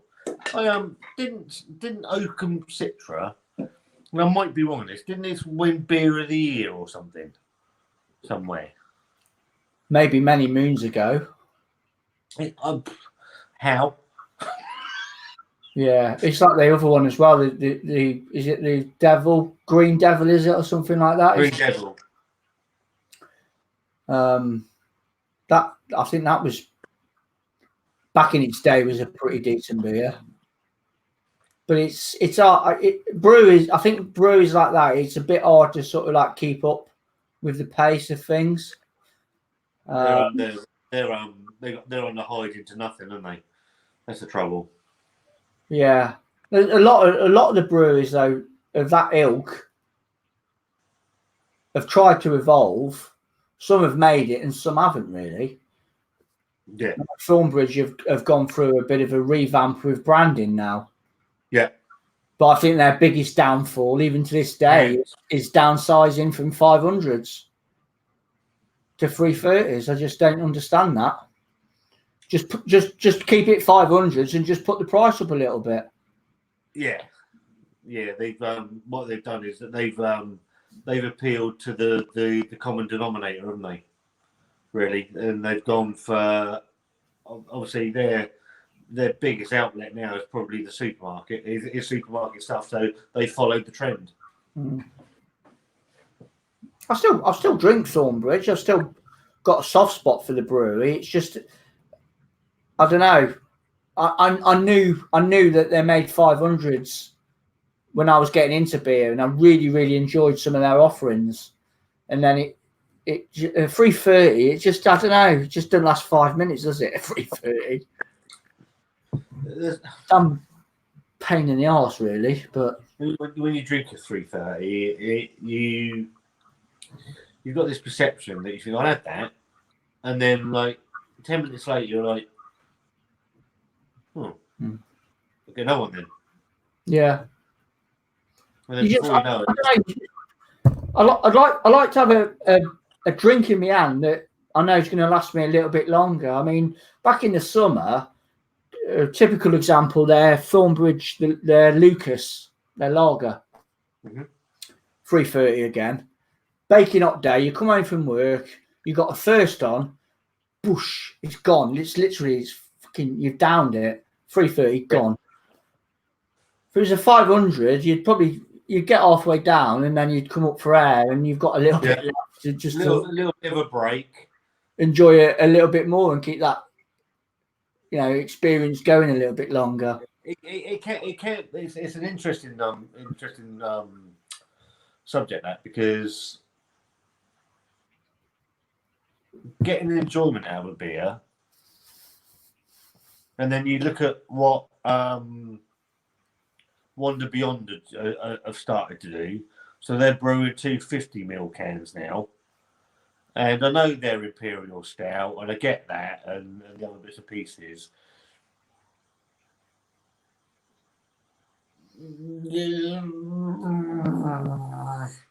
Frustrates me. I'd rather pay more for more. They were doing them beers in 440s. Yeah. It doesn't matter if the ABV's 8% or bloody 13%. You know you've got to sort of you know how to gauge drinking it, don't you? Yeah. You know, chug it. The trouble with the drink it's nanny. It's almost nanny state-ish, but it's also, I find it offensive. That you can't be trusted with. Yeah. They're that fucking big. I can't be trusted to make a decision whether I want to drink fucking more than that of an 11-14% beer. Yeah. But then I could drink a fucking 18% beer if I want to. From Holland. Yeah. Not that I would, because it was fucking rank. But that's what offends me. And it's all about them maximising their profit. Which are all there to do, and I get that. I get they're there to make a profit, but at the expense of that. Mm. No, not for me. Yeah, I mean, you imagine a normal, let's say for argument's sake, Verdant started canning their hazy IPAs in 250s. Mm-hmm. You go to the wall, wouldn't you? You really would go to the wall. Is it because they're going on the basis of the IABV? They're thinking maybe we can get away with this because it's a 12% imperial stout. Nobody's going to want a 500ml bottle of that or whatever. Is that the logic? Do you think? I don't know what their logic is, Dean. And I'd be a liar to sit and second guess what they're doing. Now, I fully appreciate that Wonda Beyond do some phenomenal stuff, and they really do. I won't be buying any 250ml cans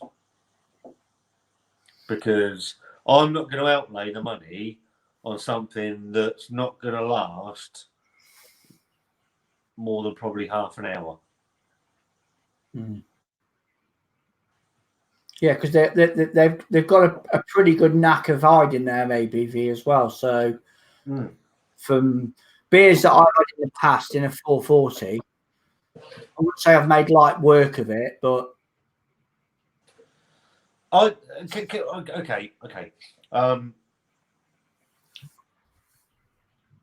For me, on a 250 can, even at a 330, even with like one of these, so they're all 330s that I've got tonight. You just get into the bottom of it, and you're thinking, I could have another one of them. Yeah. Right at 250. Where's my enjoyment? Where's my enjoyment of a beer in 250ml? Where's that on here? Yeah, it's a sample, isn't it? There, about there. Yeah, so exactly. It's a sample of a beer at a premium price. Yeah. No, there's some truth in that from what you said. I'll probably go along with it, to be fair, as well. Yeah, it's not something that appeals to me. I'll tell you what. I'll tell you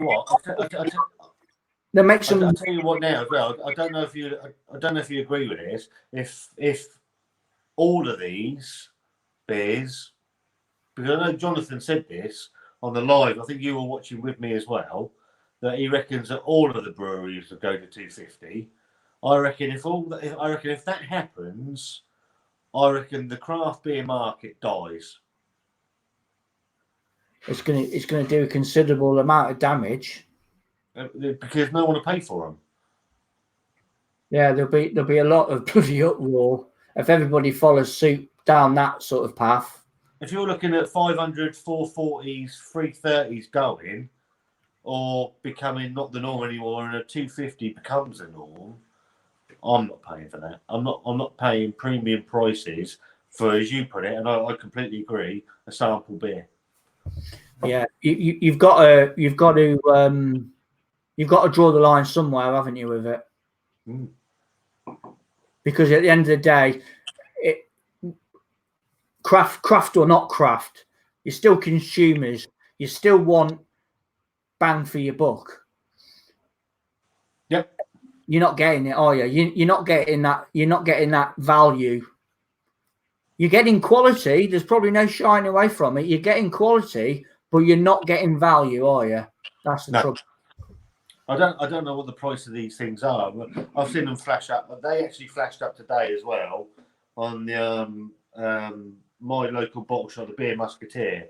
So he has in today some of those Wonda Beyonds, and even when you look at the things, they look fucking stupid. Yeah. It's like a fucking what's it called? A stump? Is it a stumpy? Is it Stumpy bottles? So that one, they've got the two of them here. So they've got Wonda Beyond Brewing. One of them's called Gulp Imperial Milkshake IPA with peach and apricot. That's 12%.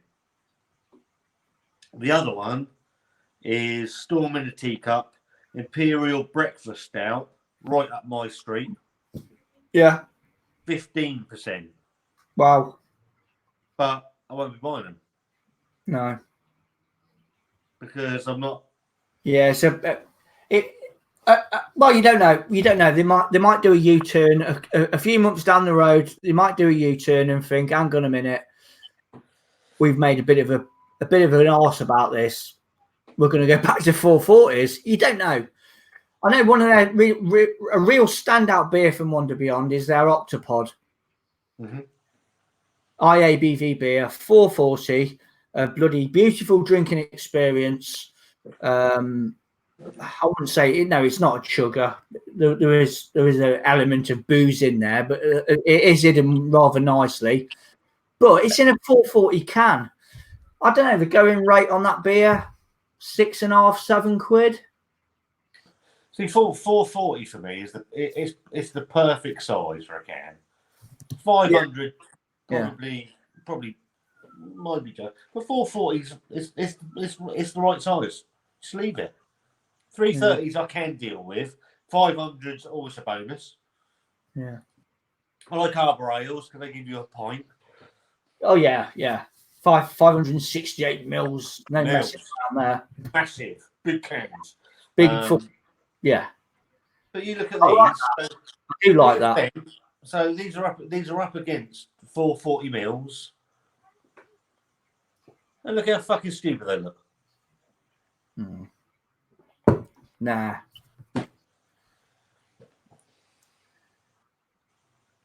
Some pressure.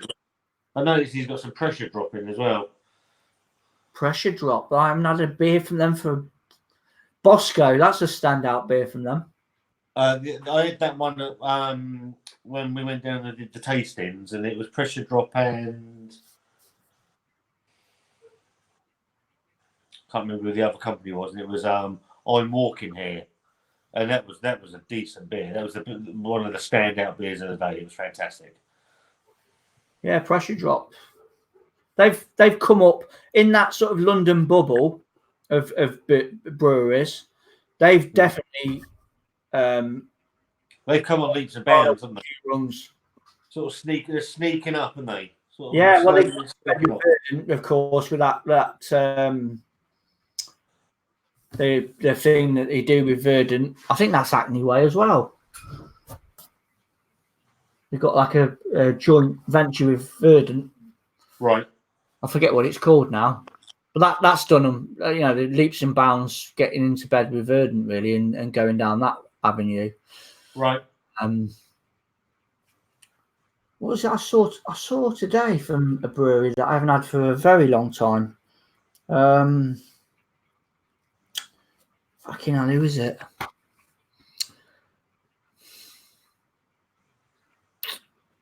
Brixton Brewery, I think it is. Oh, yeah, okay. Yeah, Brixton Brewery. I haven't seen anything for ages. I was just looking on his Instagram. He doesn't have a website, but he's got this one. So this is Festive Star, which is Northern Monk, 5.2 vanilla, cinnamon, and chocolate porter.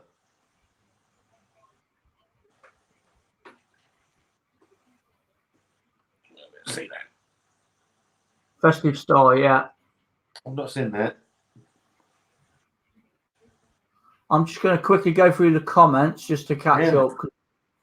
Slacking a little bit here, so I need to figure. Fucking hell! Look what he had on there. I didn't see it. Hang on, we're going the wrong way. Dark and Wild City. Yeah.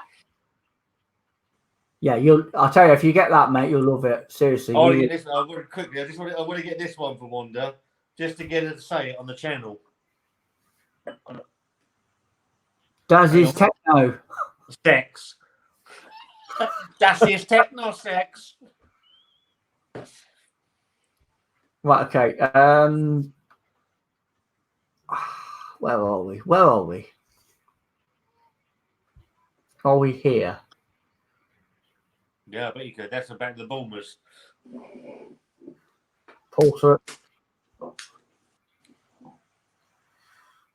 Crumpets. I hope she's eating right as well.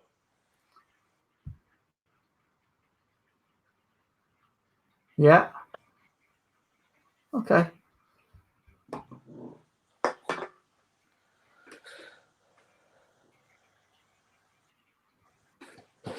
I'm going to knit for a week.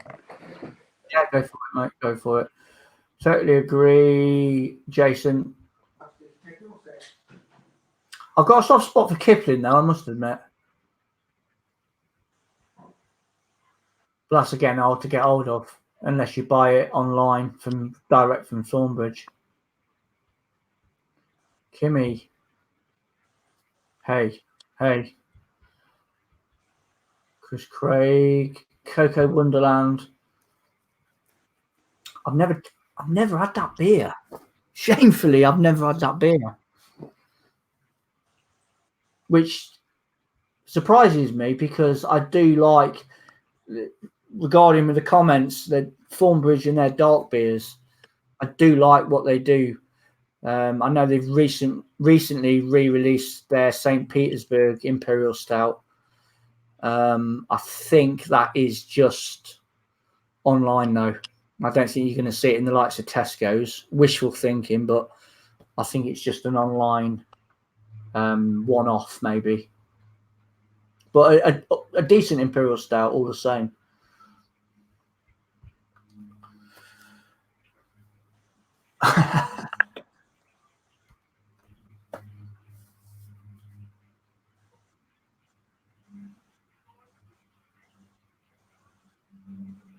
Okay. Two Tower Brewery. Two Tower. I've seen the name about. Rings a bell.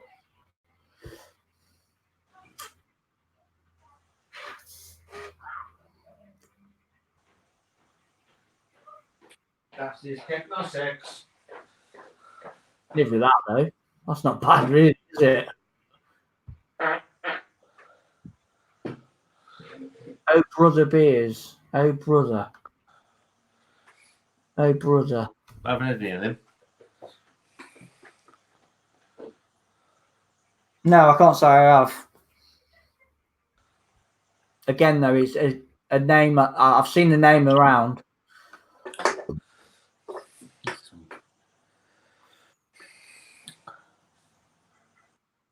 Huh? What's she saying? No, she's not saying. What have we missed? What are you on about, woman?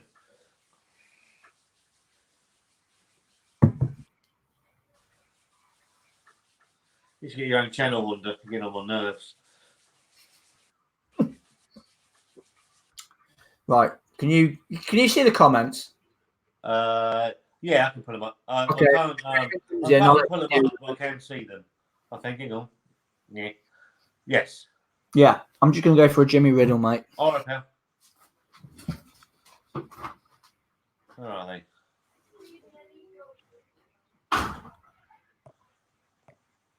Right. Yeah, so Wanda, I'm not saying that. What aren't you saying, sweetheart? I missed what you were saying. I now I've balls my phone up. So what am I on? I'm on this one. There's another one of the Marks and Spencer's range. So these are 3 for a £5. This one's from Harbour Brewing Company from Cornwall, and it's American Pale Ale, 5.5%. Wanda, I'm just going to see if there's any IBUs in it.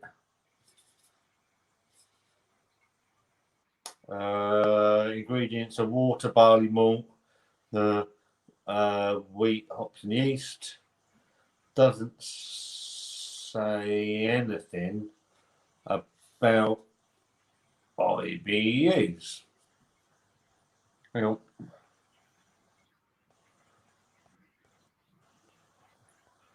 I can't see the comments, but I have to bugger around with my phone. That.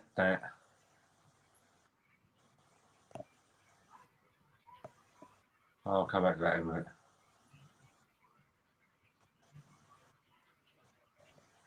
Anyway, so I'll wait till Dean comes back to the other thing. So with this one, it's quite citrusy and sort of peachy. It's another one that's absolutely polished beyond belief. I mean, clear as a whistle. I don't know about you guys. Polished or unfiltered? What's your thoughts? Personally, it's taste that matters to me. But just saying, I've opened this one up, mate. Okay. Who's that by? Another one. Polished off its tits. Filtered to fuck.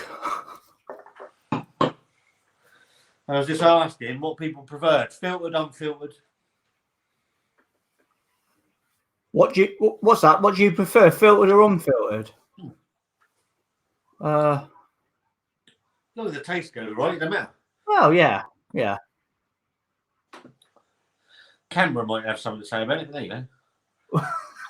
Yeah. Fucking ass. Different fucking hangout altogether, that isn't it? With that.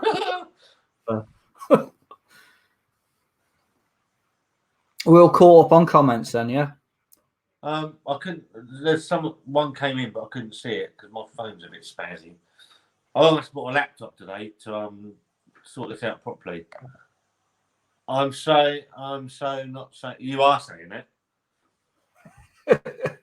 Yes, you will. You do as bloody told. When we get married, you're going to say, "I obey." I obey. That's what she's going to say. She's going to obey me. She's going to be told to. She'll do as a bloody told for the once in her life. I'm in the shit when she comes home. I did a beer earlier on. I'll just grab the can and show you what I had. Oh, okay.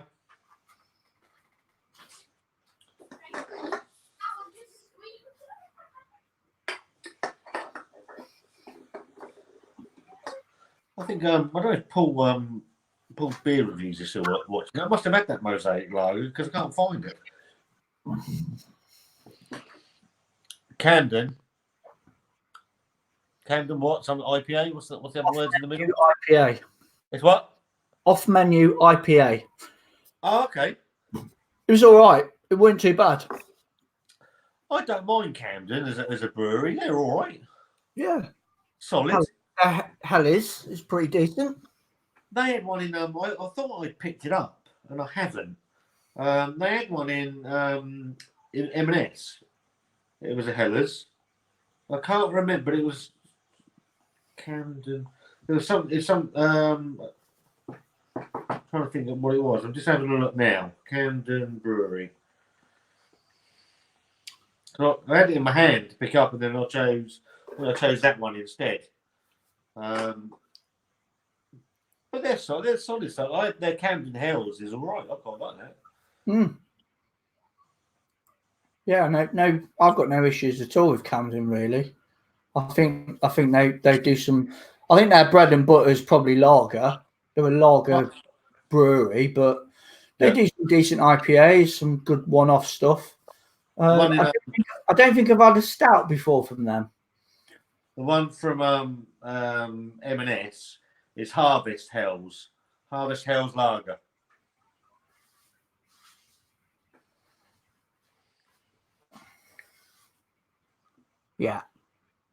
Yeah, I think I've done that. Yeah, I haven't had that. They did a strawberry one as well for Wimbledon, and that wasn't too bad. Okay. So they got Ink Stout. Who? Ink.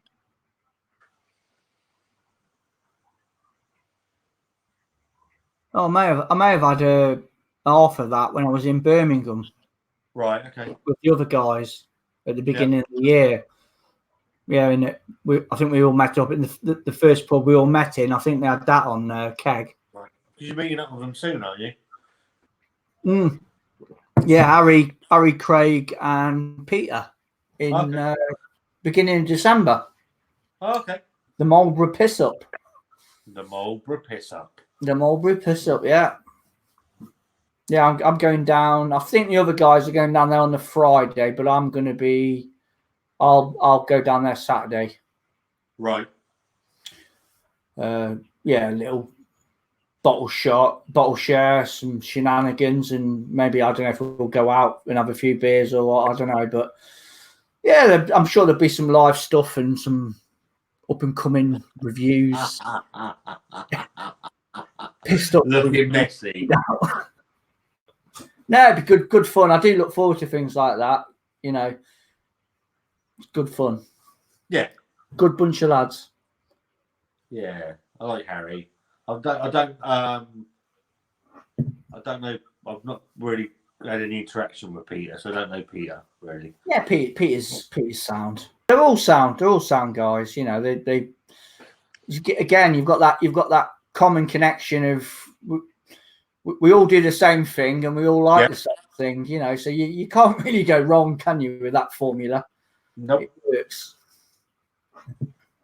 It's like the common denominator, isn't it? Common denominator between everybody. Oh, yeah.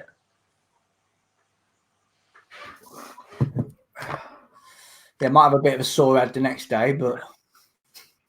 So are you just going up for the Saturday? Just a Saturday, yeah. I'll come back Sunday sometime. Sunday when you've recovered enough to drive. Yeah.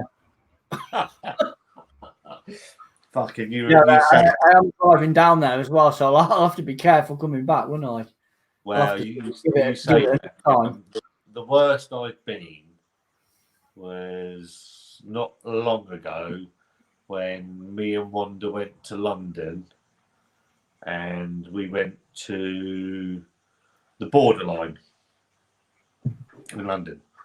I don't know if you've heard of the Borderline. It's a fairly famous little venue. They do live music, and the Pearl Jam tribute group that me and Wonda like, they were playing there. They sold out the year before when Pearl Jam pulled out, so they went back there, and then the Borderline closed the next day. It was like a one-off gig. We stayed over. I think me and you had literally just sort of started communicating, and we stayed over in a hotel up there, and I was absolutely fucking mullered. I mean, so much so, Wanda almost had to carry me. I mean, she's only little, Wanda. She's about 5'5". I'm about 5'10" and 47 stone, and she's had to carry me to this hotel. I'm picking fights with people as they're walking past me. So she gets me to the hotel. We've got to check out by about, I think it's either 10 or 11. My mind escapes me. I don't sleep very well, even if I've had a drink. I get up, we're awoken by the sound of the maid trying to fucking get in to clean the room because we've got to get out. I get out, I'm fucking still hammered. And I'm like, got to drive. So, fucking driving through Chelsea, fucking all this shit.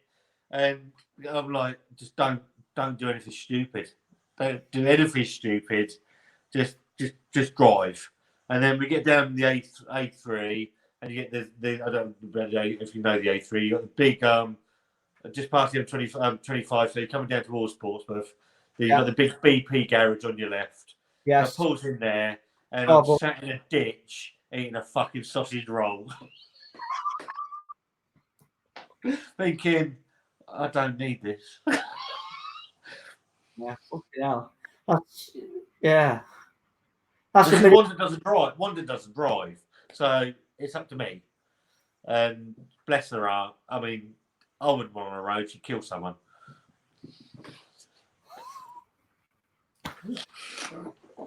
Honestly, I am joking, love. Fucking not.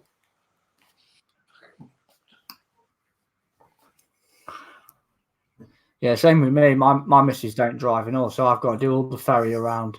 Yeah. And it's an absolute fucking pain in the arse. You're a taxi. I'm a taxi. Oh, yeah. Can you run me, Dad? Can you run me there? Dad, can you run me there? I don't mind. Do you know what? I don't mind. Oh, I But fucking hate driving. what I do mind about it, what I do mind is as I'm driving along, oh, mind that. Oh, you can park there. Oh, don't hit that. What the fuck? I don't know. I drive a van for a living. I don't know how I get by without you all fucking day. Yeah. No, I hate driving. I don't get any pleasure out of it at all anymore now. It's a There is no pleasure in driving. The roads are so busy. There's too many fucking knobheads on the road. Yeah, yeah. Fucking people that just walk out or they're on the phone and don't fucking look. It's just a nightmare. Absolute fucking nightmare. No common sense anymore. That's all gone out of the way. People that don't fucking indicate. You got to be clairvoyant. Oh.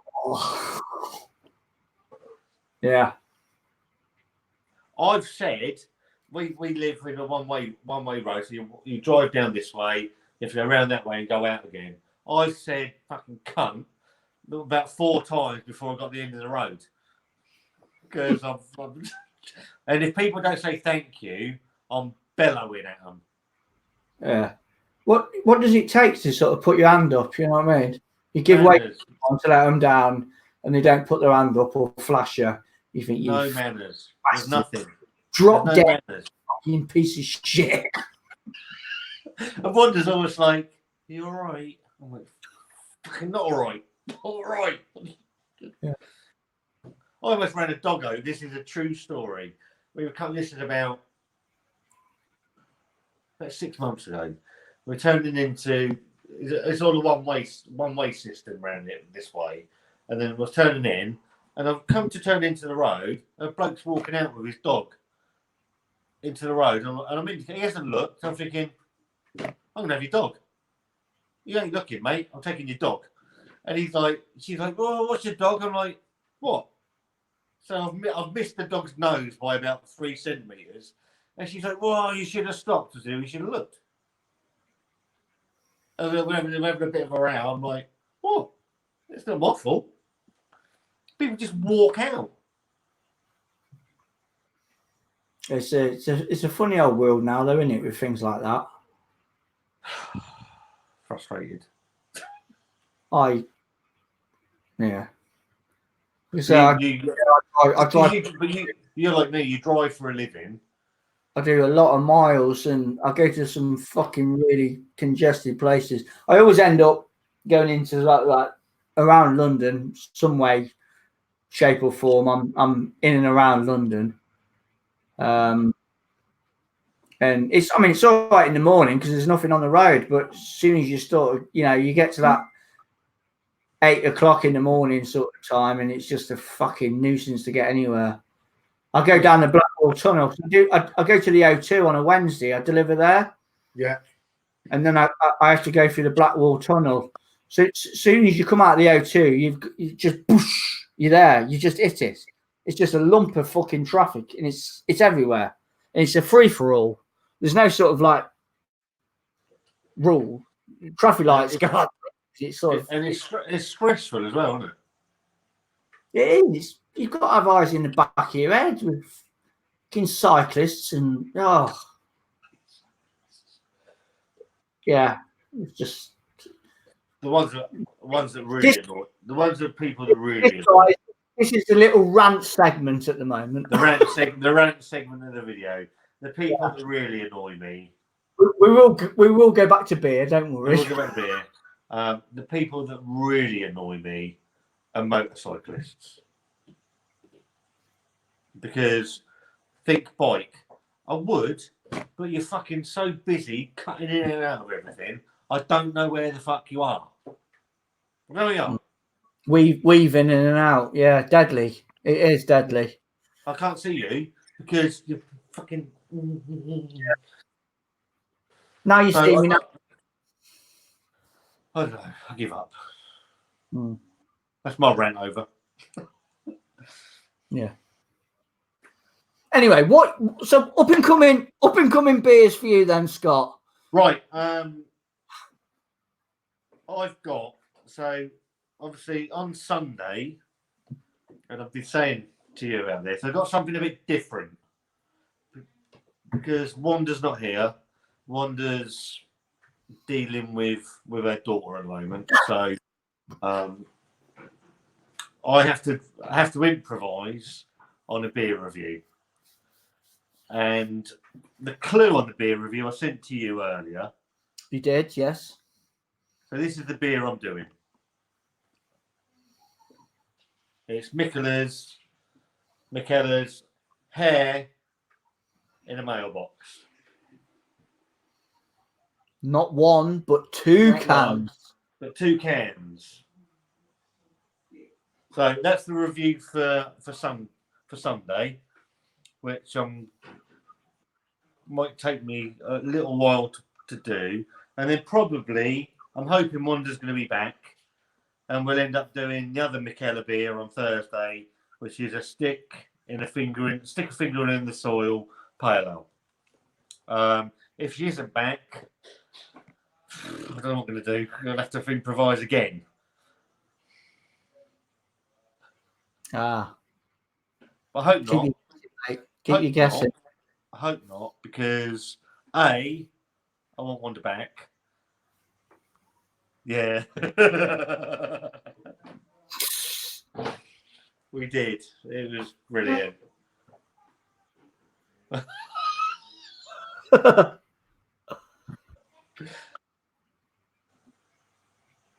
I haven't got any friends. No, same here, mate. Overrated.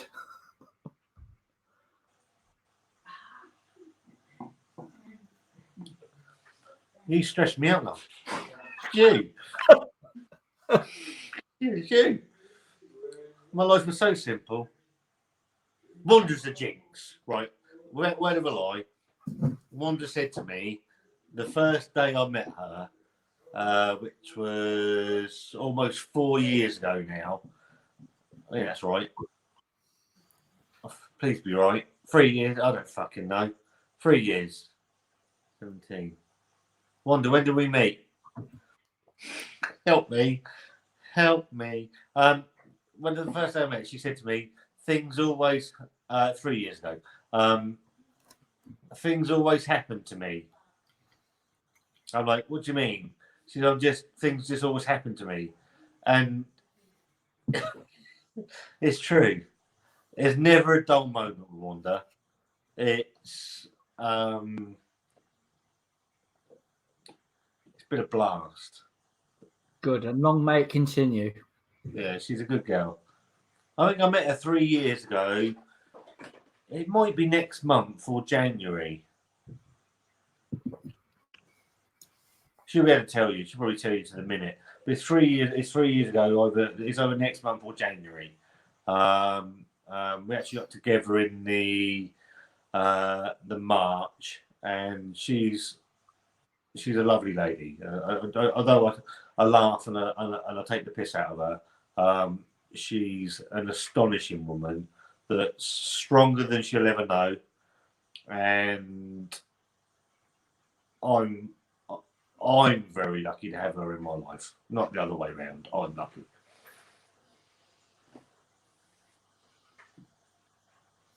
I'm sure she'll reply with a really sweet comment to that. But I'm looking forward to getting together with you. I know Wanda is as well.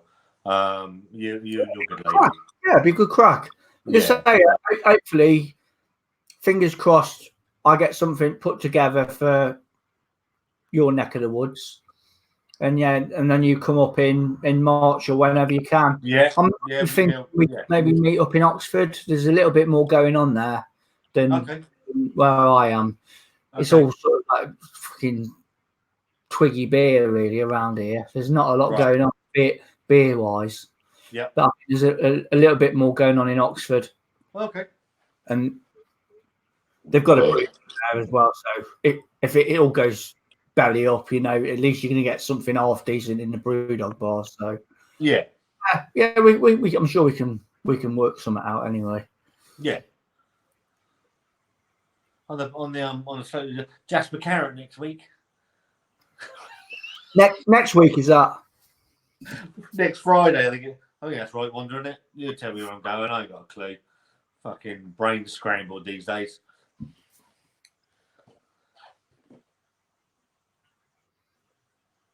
Roosters. Assassin. Baby-faced Assassin IPA 6.1. What's that like?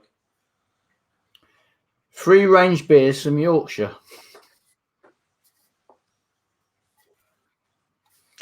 I didn't even know I acquired that, to be honest with you. I just opened the fridge and it was in the fridge. I was thinking, okay, right.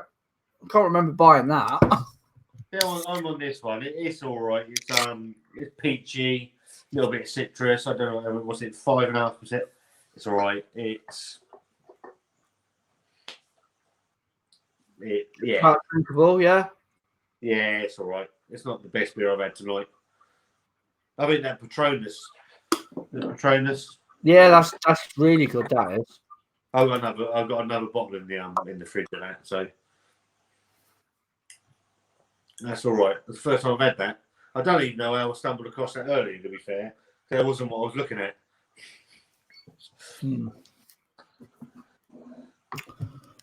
I don't mind like sort of Hefeweizens, wheat beers. Yep. That's the style that I really got into. Mm-hmm. Wasn't always a fan of that beer. I can't remember the first one I ever tried, but it was a bit sort of like, clovey banana sort of. It's a bit weird, isn't it? It didn't quite work at the time, but now I really do appreciate it. It's a style I really do enjoy now. The first time I came across that, I didn't realise the style was in Disneyland actually when I had the Grimbergen, and it obviously got the clove and I was like, oh, that's a bit. Didn't understand what's going on with it. Yeah. Understand it a little bit more. It's nice. Yeah. You've just got to. I think certain beer styles you've got to persist with it. You've got to sort of like make yourself like it almost. I know that sounds a bit half baked, but you come out the other end appreciating it a lot more, and then you'll try a few more styles, and that's how it works. You can't. I don't think you can just be sort of like tunnel vision with lagers or IPAs or whatever. You've got to have a broad spectrum of styles. Well, I got sucked in. But my preferred style, I've said to you, is I like a New England IPA. I like an IPA, so I will always gravitate to IPA in some form. On a beer channel, you can't just do the same thing over and over and over and over again. Although I've got a Wonda that's not going to like anything, but there's no. I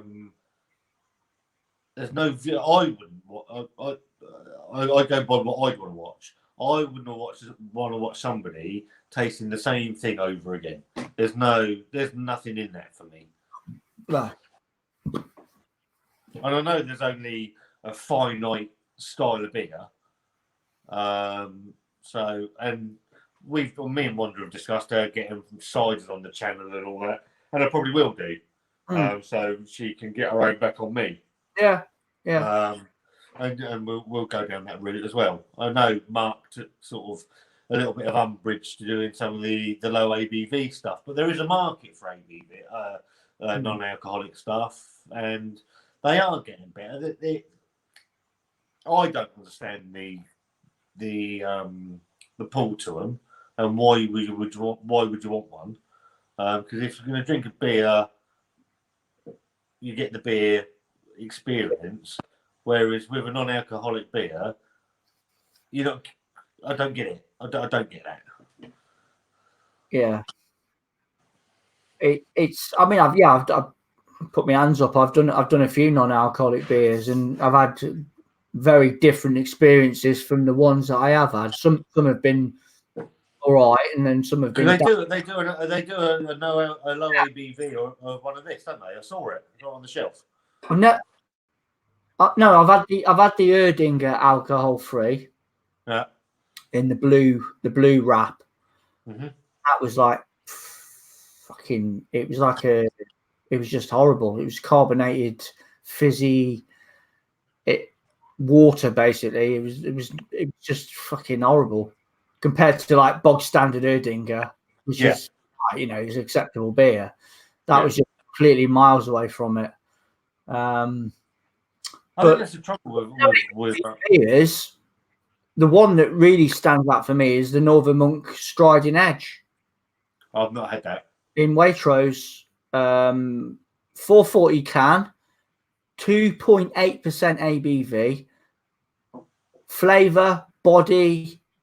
It's a very, very good low ABV beer, really. And what's that one? Striding Edge Northern Monk. Okay. What we'll do then is It's with a check, mate. Yeah, it's with a check.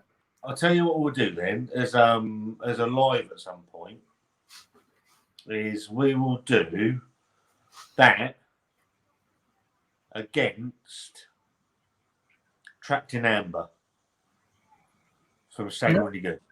Yeah. Which is, I think that's 2.8 or 2.9. And we'll see what is the, out of those two, what's the best beer ABV beer. Low ABV beer wars. Yeah, no, give that a bash. Trapped in Amber, I think Simon's got, he'll have, we did that with him at the Barry Beer Festival for a low ABV beer. And it might be the same, it might be 2.8. It's phenomenal. Yeah, there are. I mean, there's some stinkers out there though. The Camden Weeknight. Oh, I've had that. It's fucking terrible. Water, isn't it? It's just water. That is. I can't get on with Nanny State. So 0 ABV. Nanny State. Can't get on with it. Tried it. Can't get on with it. I did the Thornbridge, the Big Easy. Is it called Big Easy? Something easy. That was I think it was classed as an alcohol-free beer, 0.5 or whatever, give and take. Yeah. And that was cruddy as well. That was like, it was like bicarbonated soda almost, you know. Just, you don't want that, do you? You may as well just have Coke, haven't you? Yeah, the trouble is with low ABV, it's a fine line, isn't it? And some of them get the line right, and others just miss it by a mile. Yeah. Well, they're going back to the days of like Caliber and stuff like that. It was proper cruddy shit, wasn't it? Ropey as fuck, that stuff was. Yeah, horrible. Yeah. Absolutely terrible. Yeah. So it has come on slightly. There are some good ones out there, but there's some still equally some rubbish. I think going back to those two beers, so that's Striding Edge and Trapped in Amber, I think it comes down to the skill of the brewery as well. Because obviously you've got Northern Monk, who are superb, staggeringly good down here, that I'll sing the praises of every day of the week. So you've got two sound breweries that know what they're doing and obviously can cope with that style of beer. Equally, it's the same workmanship has gone into it with an IAB. Yeah. So you've got to sort of like take your hat off and salute them either way. Yeah. Because it's a remarkable achievement to carry a low ABV over the line with body and flavour, and then equally mask a high ABV beer the other side. So it takes some beating to do that, and the brewers that can do it, then fair play to you. It's very clever, isn't it? It is clever. Okay, we've had a couple more comments come in. Luke comments, evening chaps, I've just drank 3 bottles of Sierra Nevada in 45 minutes. Gascoigne style, that is. So Sierra Nevada Pale Ale, for me, was the one that started my journey. Like many, I suppose. It's one of them gateway beers, isn't it? The introduction into a bigger world. Yeah. Remember Steve Austin talking about it on a podcast somewhere, the old wrestler, and about the torpedo. Oh, what's this all about then? We only got a couple of them. Torpedo, I was fucking fascinated with the torpedo for ages. At 7.2, I think it was. Great beer. Yeah. Sierra Nevada, one of the few breweries at the time that was over here, American stuff. Yeah. The likes of Anchor as well. Anchor Steam. Yeah. Porter. Brooklyn Lager. Brooklyn. But having had Sierra Nevada recently, it's not the same beer. I haven't had it for a long time. Same as Lagunitas as well. I haven't had that for a long time. I used to like Lagunitas as well. That's a solid. What I like about Lagunitas is the bitterness in it. I want my beer, especially a pale ale. I want that fucking bitterness. So I want it ripping through me. And Lagunitas does that. So you lean more towards the West Coast IPA sort of side of things. I like West Coast IPA. But I like the juiciness of the East Coast IPA. So I like both styles. Bit of both. But if I can get a drink that does both, I'm a happy man.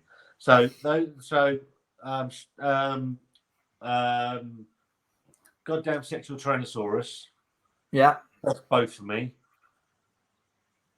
As does the other one from Staggeringly Good, the Jurassic 2.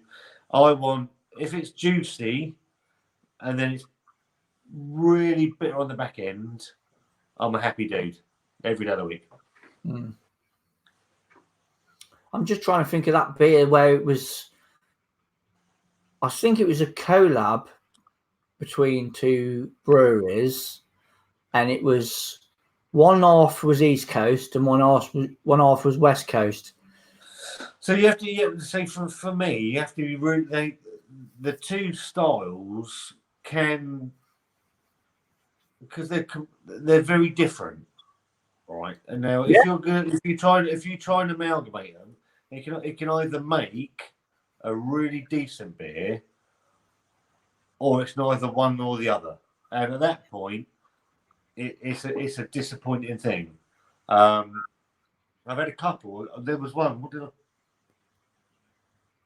I can't remember what it was. I didn't like it, and it's interesting. It's when they're trying to meet in the middle. It's a fine line as well, because to a certain degree the polar opposites, aren't they? Because you've got the juicy side of things, with juicy, fruity, pulp, just juice, and then you've got resin, pine, fucking almost harsh bitterness to it.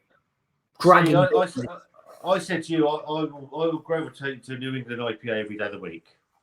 The more I've gone forward, I like the bitterness. So where I was here with the New England IPA style, I'm moving away further, and even Wonda now. If you've with a couple of the reviews where Wanda's taking the SAS as well and the sniff, and she'll say to me, "You got to trademark that, mate." and the other one is, that's made my eye wink. Yeah. But yeah, so and even she knows now what I like. So a couple of times she's like, "You're going to like that."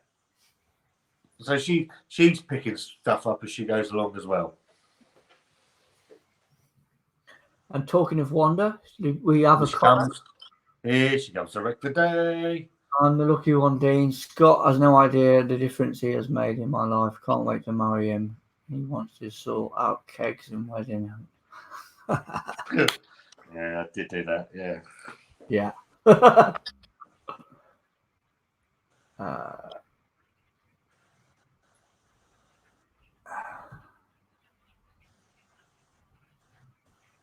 Yeah, don't worry. We'll sort that out. Don't you worry about that. You're going down the keg route then, are you, chap? Well,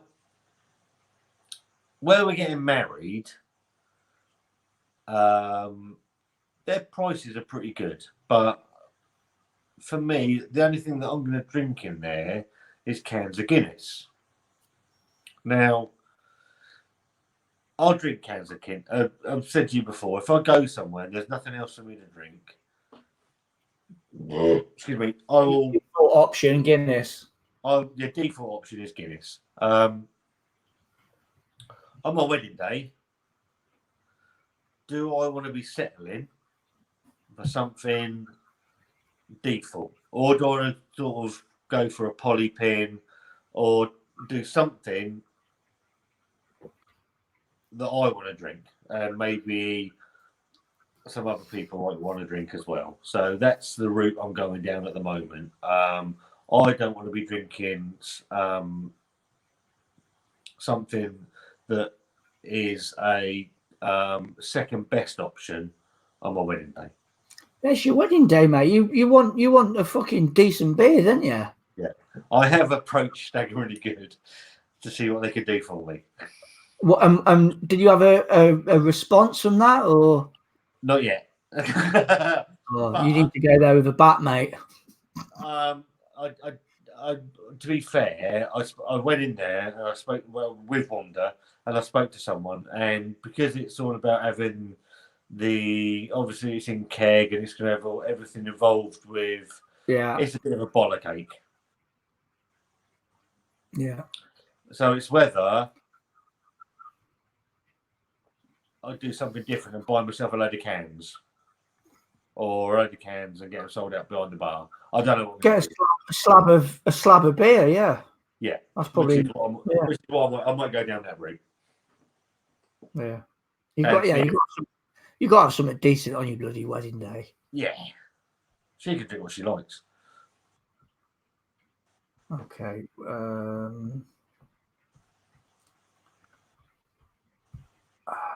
PA Bruno's. Paul, how are you doing, pal? Cheers, guys. Just left the brewery with their Imperial Stout bottles released, so I have a lot of wax top beers, namely. Yeah. Rinse, rinse, rinse. New Trail Brewing. Okay.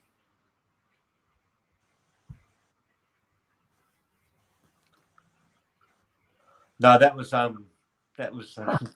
booked on Valentine's Day. We went out for a meal and ended up back in Witherspoons, and I was absolutely hammered, and had vague memories of looking at my phone.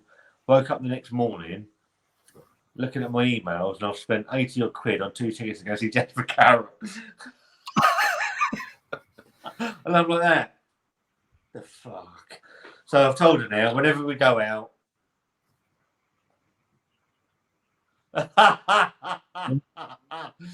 No, she would be dead. Okay, Paul, but I've always despised Sarah.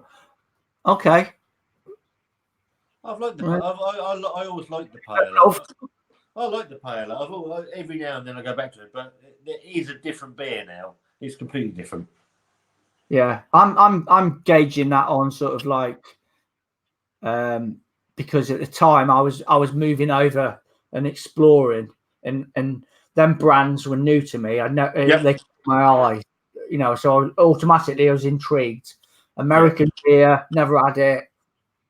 I'm game for that sort of thing. But yeah, I suppose it's run its course in various areas of the world. The trouble is now it's been superseded by so many things that are far superior to it. Well, it's constantly changing, isn't it? The whole scene, it's always moving. It's never.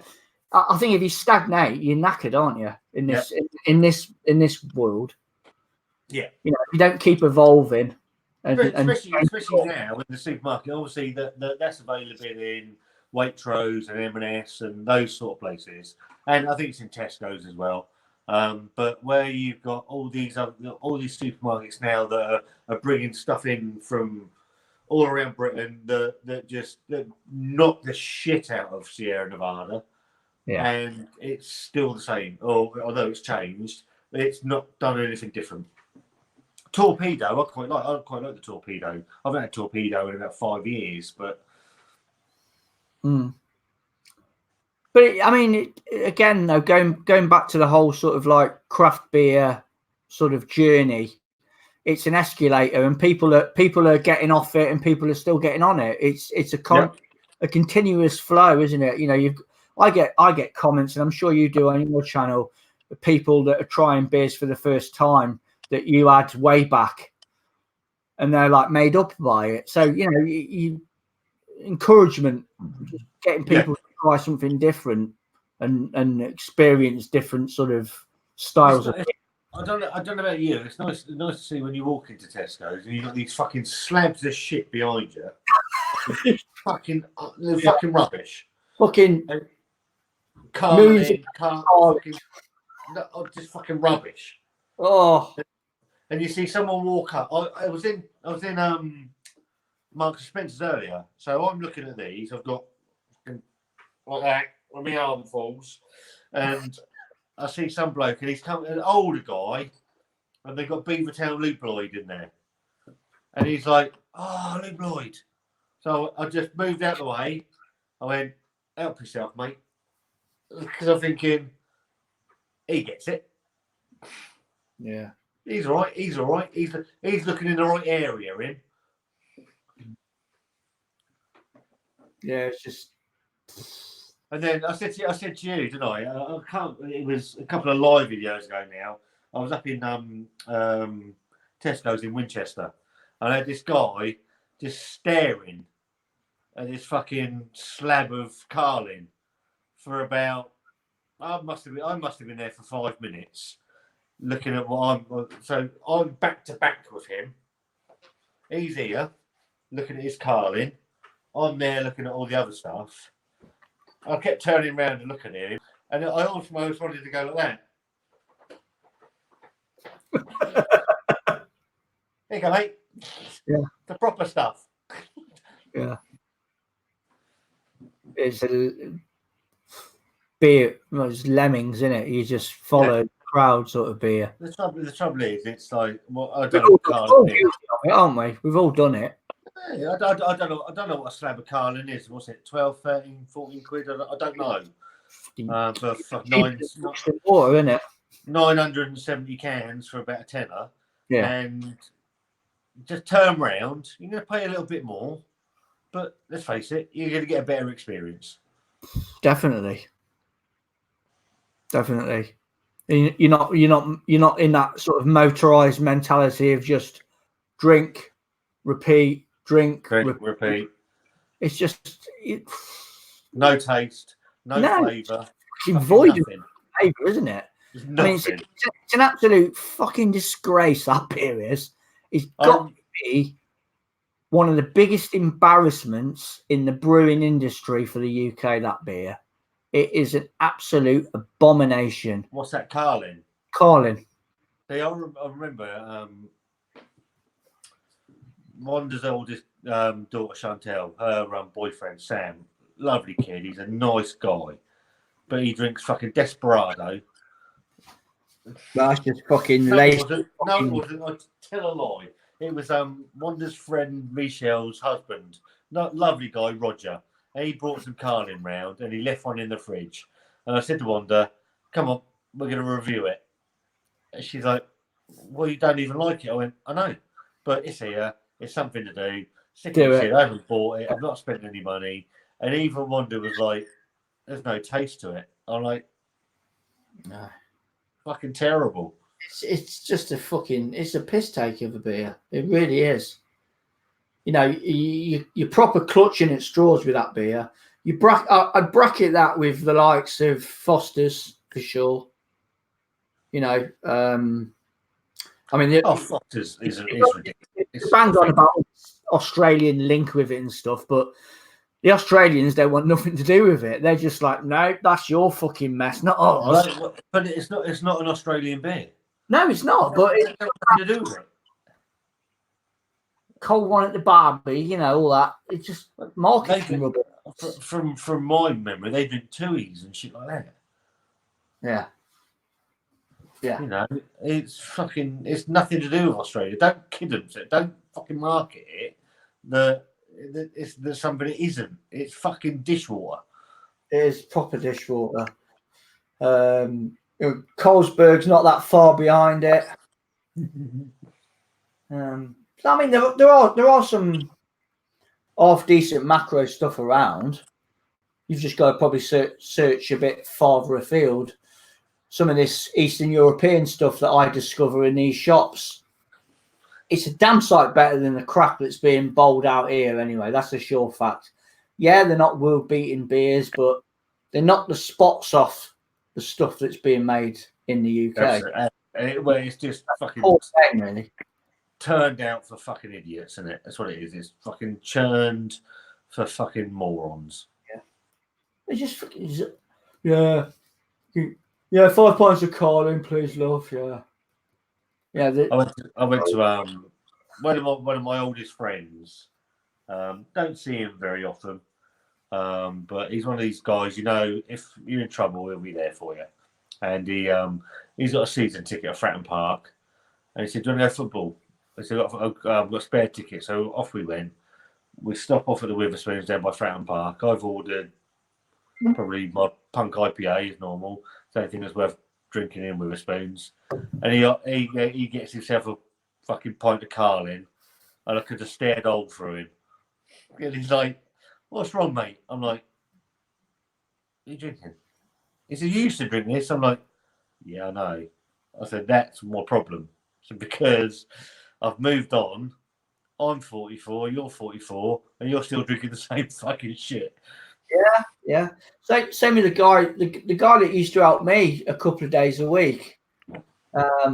He's about 3 or 4 years older than me. He's moved on now, like, but I'm still good friends with him. You know, no burnt bridges or anything like that. Yeah. And we meet up occasionally, and we go down the town and have a few beers. And he straight away, pint of John Smith's. I'm thinking, you fucking wanker, what are you doing? Try something different. Nope. I like my John Smith's. I'm sticking with that. I know what I like. Yeah, that's it. Yeah. Oh, embrace something different for Christ's sake. But he wouldn't have any of it. I ordered. I think I ended up getting. I ended up getting a can out the fridge or a bottle or something. Maybe a effervescing or something. I poured it into a glass. I said, "Here, have a taste of that." No, I don't like the look of it straight away. It's got bits floating. It's floating. Stuff floating in it. Yeah. Check the date on the bottle. It looks like it's turned to me. I said, no, it's just yeast. It's all right, won't it? Yeah. No, not having any of it. Oh, fucking stick to your fucking John Smith's. Fucking John Smith's. Fucking rancid, isn't it? John Smith's smooth. Smooth, yeah. Fucking well done, creme de creme. I'm hoping you fucking unfriended him quickly. Oh, yeah. You just grit your teeth, don't you? And just sort of, just whatever, mate, whatever. You do have to. I find myself biting my tongue now. And it's that's something that you know about me. I don't bite my tongue very easily, and it's a fucking problem for me. But if Wanda's still watching, she'll know that fucking fact. Right. Can you quick piddle? Hurry up then, 'cause I need a piss as well. Friday night, right? Friday night, Wonda. I'm up Yorkshire and still got flooded last week. So, well, I hope you're managing to get back to normal a little bit, chap. I do feel for you, mate, because I have seen the bloody pictures on the news, and it looks dreadful.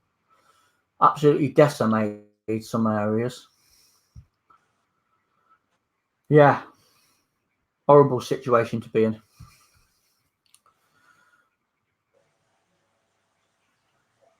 Cannonball series, yeah, I have seen it pop up on Instagram, that 2019 Cannonball. Cheers, Paul.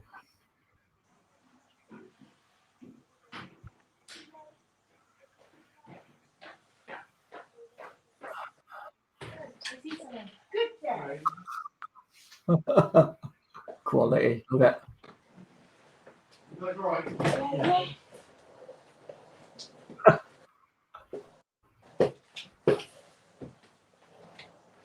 Yeah. I'll get you, Paul. I'll get you.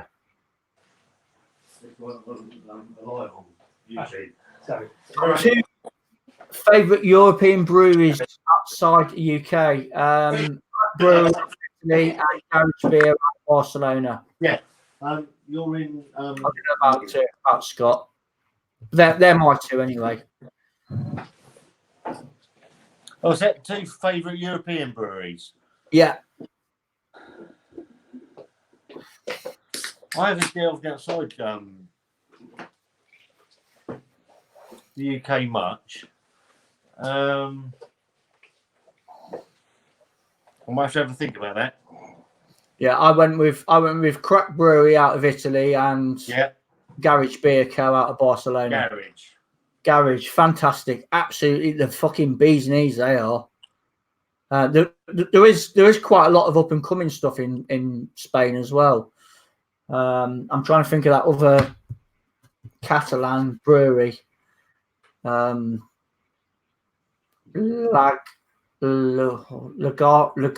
or something like that. They're called. They make some decent beers. I'll have to come back to that because I haven't had a great deal of stuff outside of the UK, so I'll come back to that. Poland, quite a bit of that needs to be. I know Simon. He's sort of champions a lot of craft beer from Poland, and right. He goes off to the bloody beer festival every year, doesn't he? Yeah. They've got some really decent stuff coming out. Not much exposure over here at the moment with that, though, which is a shame. Barry Lee. Good evening, right. back. Now, you're right, Baz. Barry is a decent man. And I keep talking. We need to talk to Barry Dean. We need to talk. But Barry does beer reviews on Facebook, right? And they are pretty decent beer reviews, to be fair. He needs, and I think he wants to dip his toe. So I think we should encourage Barry to dip his toe. Go for it. As I've said, just go for it. He put a review of fucking hell, my brain's useless. A beer the other day, and he asked if I read it, and I said yes, I did. I'll tell you what it was. It was a vanilla stout. It was in the Beer 52 box. Papa's vanilla stout. I took a sip of it when we did our live. Didn't particularly like it when I began with because of the vanilla, but as I got into it, it was all right. So Barry put a review on Facebook, and I agreed with what he said. And then I've got his phone number, and he personally messaged saying, "Did you read it?" I said, "Yes, I did." I agreed with you, and he's like, "I was just seeing if I get what other people get," and I just put, "Doesn't matter what I get, doesn't matter what you get, doesn't matter what anybody else gets. It's about what you personally get." Yeah. So Barry, if you want to dip your toe, mate, yeah, go for it. Go for it. Go for it. I said exactly the same thing to Rory Lee, which is a long time. I watched your live with Rory. Yeah. Rory's a really decent sort of lad. You know, I have to sort of like do another hangout with him actually because it's been a while, and it's always nice to have a chat and stuff with different folk. Yeah. And again, I said exactly the same to Rory. I said, just do it, mate. Just go for it. I think I commented on that saying do it as well to Rory. I think I commented on that. Yeah, go for it, Barry, mate. Fill your boots. Barry, you're a decent man. You know what you're talking about. How was the did you get hold of Tiny Rebel to remedy your problem?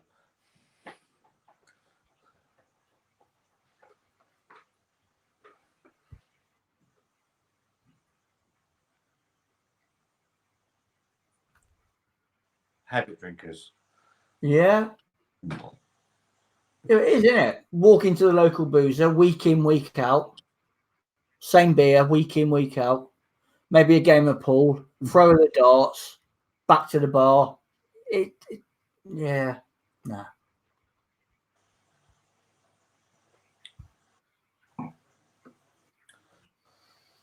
Oh. Okay, now you're being paid to say that. Oh. Yeah. Watch the trolls come on your videos now, Paul. You'll be in trouble.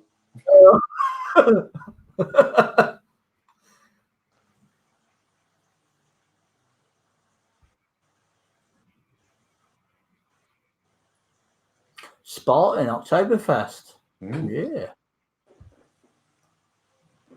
Yeah, Lervik, solid, decent stuff. Can I just say, Wonda, if you're still watching, hang on, and when I finish, I'm going to FaceTime you, love, all right?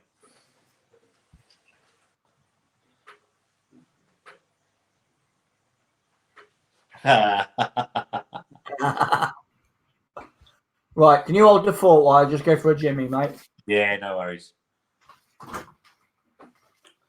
So, I don't know where we're at. We've had all sorts. I've fucking... Good job I ain't got work tomorrow. So, yeah, going back to Barry. Barry, keep going with your Facebook reviews, mate. They're interesting. I like them. I like reading them. If it's something that you want to do, just do it. You know, I am Denard for a little bit. I'm lucky that I have Wanda, although she's not here at the moment, to bounce off. But if you do it, make them unique. There's a lot of guys that are really good at what they do. You've got Paul's beer reviews watching, but Dean, all the other guys, they're all really good. But do something different. I don't know what that's going to be, but make it different and make it watchable. And you'll get people that subscribe. Will subscribe. Dean will subscribe. I'm sure Mark the Beer Hooligan he'll help you out. It is worth doing. You'll make you. I mean, you're a well-known name around here anyway, so it is interesting. You do make some good friends. B is the common denominator. It's decent. I forgot to say as well, tonight's channel sponsor is proudly presented by Lyle's Golden Syrup. There you go. I'm doing a sponge pudding tomorrow. With your fucking 1,000 subscribers. No, I'm not going to go down that road. I think I'm going to stick to beer. I'm not going to start. I'd like to. I would like to, but I don't think, unless I did something separate. But then it's the hassle of starting all over again and stuff. You know what I mean? I don't know. Do it. I'll help you. If you're worried about the times and stuff, but if my review comes off on Sunday, and it's a big if, I'm taking a hell of a chance on this. If Wanda's watching, Wanda's seen the demo of what I'm trying to do. Right. Obviously, Wanda's not here. The people that are watching now, Wanda's not here. She's off dealing with other bits and pieces. So it's me on my own on Sunday. But what I've done is I've got a special guest involved. I can't say any more than that. It's going to be fucking ridiculous. It's got to be. It's a mannequin or something, isn't it? I bet it's a mannequin. No. I can't give too much. I can't. It's either going to be really good or fucking awful. I can't. It's yeah. So I'm opening myself up on this. I need Wanda back really. Fucking lost. I'm lost without her. No one makes me fucking dinner.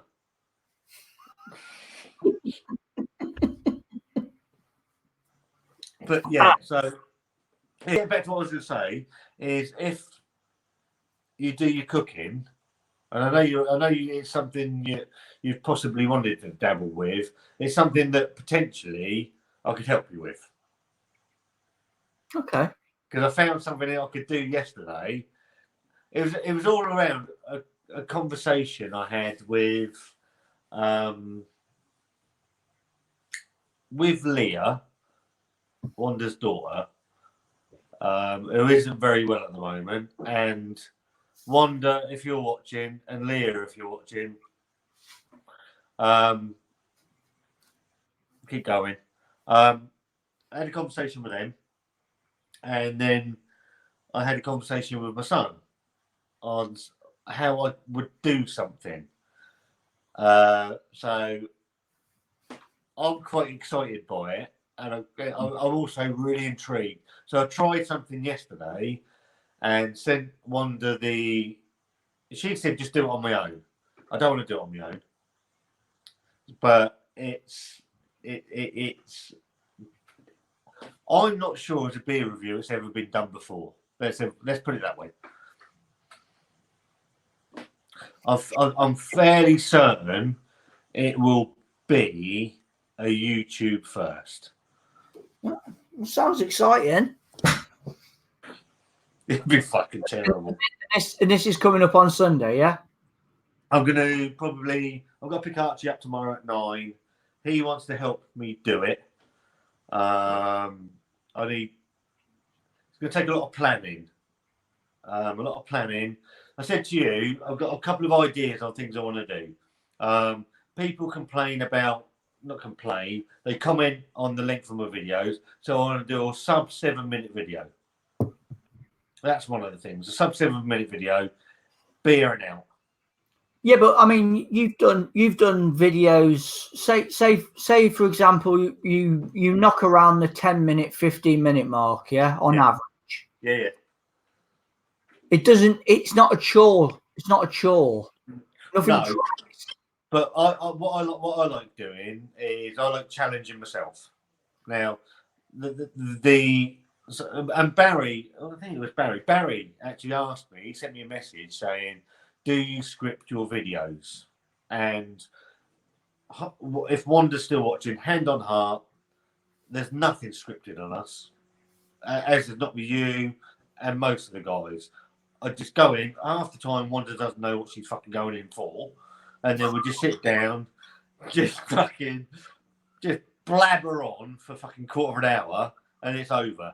So I see it as a challenge for me and her to not fucking talk waffle for 15 minutes, to get in, get out, and do a view. So that's so I like challenging myself.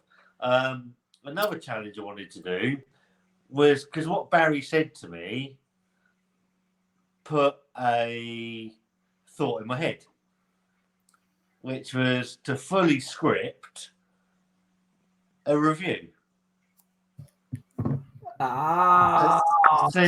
See things germinate in my brain. I'm quite creative on a lot of stuff, so I want to do a 7-minute review.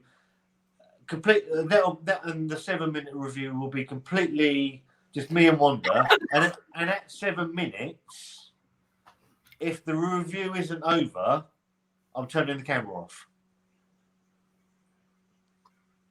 Okay. Because that's my 7-minute review. It's done. If we're still waffling, it's done. I'm off. And then I want to do a fully scripted beer review to see how it comes off.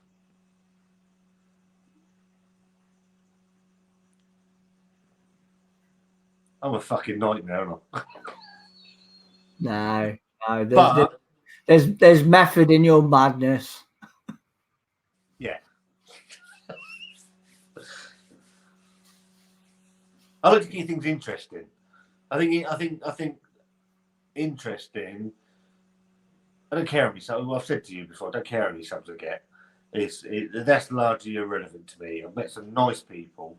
What I like doing is challenging myself, and so I've come up with a thing for the weekend. There's a complete. I didn't know how to do it and how to pull it off, I think I can. I'm interested to see if I can. All right, okay. Comments.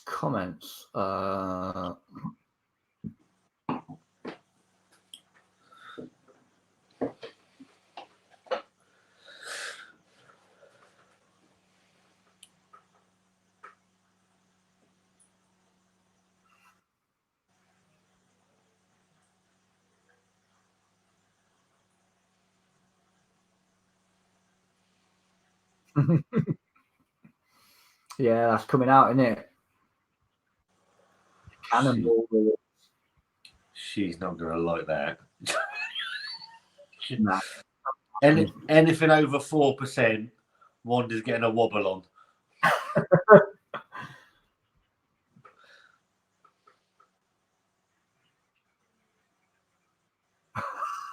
on. Nope. I'll tell you what. If anybody can guess my format for Sunday, fair play to them.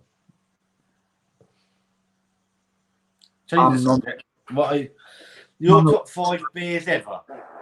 Oh, sorry about that. Oh, top 5 beers ever. Jesus. I'd have to put Pilsner Urquell. Yellow Belly in there. The Omnipollo and Buxton. That's the KKK beer, isn't it? Yes, in the white. Oh, fucking! I so wanted to get that, but they don't do anymore, do they? No. That's probably in there. That was like fucking wow beer. That was for me at the time. Bottle I had. I've had it after, but the bottle that I had on the very first time of trying it, which was the first ever bottle share that I did with Harry and Craig over in Birmingham. And I took an aged bottle over there, and it was absolutely phenomenal.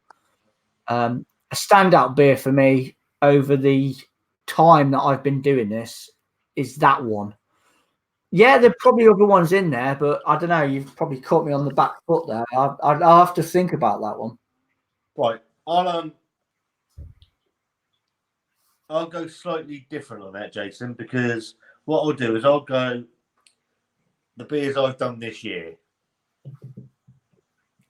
because that I can answer that fairly easily because I got me. So, fucking thing. Hang on. Yeah, so these are my beers of the year. So you've got from Staggeringly Good in Portsmouth. Oh no, this is slightly wrong, slightly out of date. So you got Jurassic's 2 from Staggeringly Good in Portsmouth, which is a double IPA. They've also got another one called Goddamn Sexual Tyrannosaurus, which is another double IPA. Alan from Wylam and Verdant, which is just a fucking phenomenal beer. Comfort Settings from Verdant. Brewdog and Cloudwater are from the Tesco range, which for £3 is astonishing. And my favourite stout of the year, which was the one that I did with my good friend Dean here from Brew York, which was, I think it was Brew York, wasn't it, Dean? Yeah, Tom Coco. Which was the coconut stout, which was Tom Coco. That was your expected one, wasn't it? Wasn't the Imperial version? No, it wasn't. It was a normal version, wasn't it? Yeah. Yeah, I think that's the trouble though. When you've, yeah, I mean, you're 1,000 videos in, friend. Well, 1,100 videos in, however many you're in. Picking 5 from that lot is a fucking struggle. And I remember Rod J when you were on Rod J. If you had to go on a desert island, what 5 beers would you take? Yeah. You said fucking Heineken. Oh no, Heineken's all right, mate. It's fucking. I tell you what, if the sun is shining, there's nothing wrong with Heineken or Grolsch. Grolsch, right? I'd be right. Yeah, and Heineken's all right, to be fair. But when you're like 1,200 beers into your reviewing, I mean, I'm 87 into mine. I've got a smaller catalogue. I'm easier to pick from. You're a fucking yours. My brain must tick like a fucking motherfucker. I've had some fucking monster beers. I really have. But I don't know. I don't sort of log anything like that. You know what I mean? I've got an Untapped account, but I haven't been on that for bloody years. Nothing sort of like it's all in the head, and if it doesn't pop straight away, then I can't really give the answer. Sod's Law. We'll finish this live review, and then I'll get beers and breweries popping into my head like bloody nobody's business. But at the time, it's just. If you're anything like me, someone will ask you a question like that you can't actually answer on the spot, right? And then I'll go to bed, and as I'm trying to fucking sleep, my brain's whirring round like fucking Tasmanian devil, thinking, "Oh, that one." Yeah, and Left-Handed Giant, Woodland Creatures. It was a pistachio milk stout. Again, that was another fantastic beer. That's just one that's just come in there, just out of nowhere. was only coming on for an hour. 2 hours, 51 minutes. I said to Wanda, look, I'll only go on for an hour. I said, it gives me something to do for an hour. No, fucking, it's weird though, this sort of thing, because we were messaging each other this morning about doing something like this, whether it was going to be live or not, and we were sort of like 50-50. We just have a offline chinwag, but we decided to go live, and I'm quite glad we did now, actually, because it's been good. Plenty of interaction on the comments. Been good fun with my buddy Scott. You know, we've had a bit of a laugh and stuff. So yeah, I'm glad we did go live just to share it with you lot out there. Absolutely.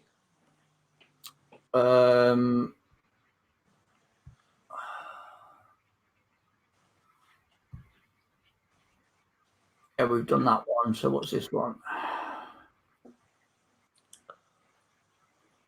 No, not wise. No, stay away from that.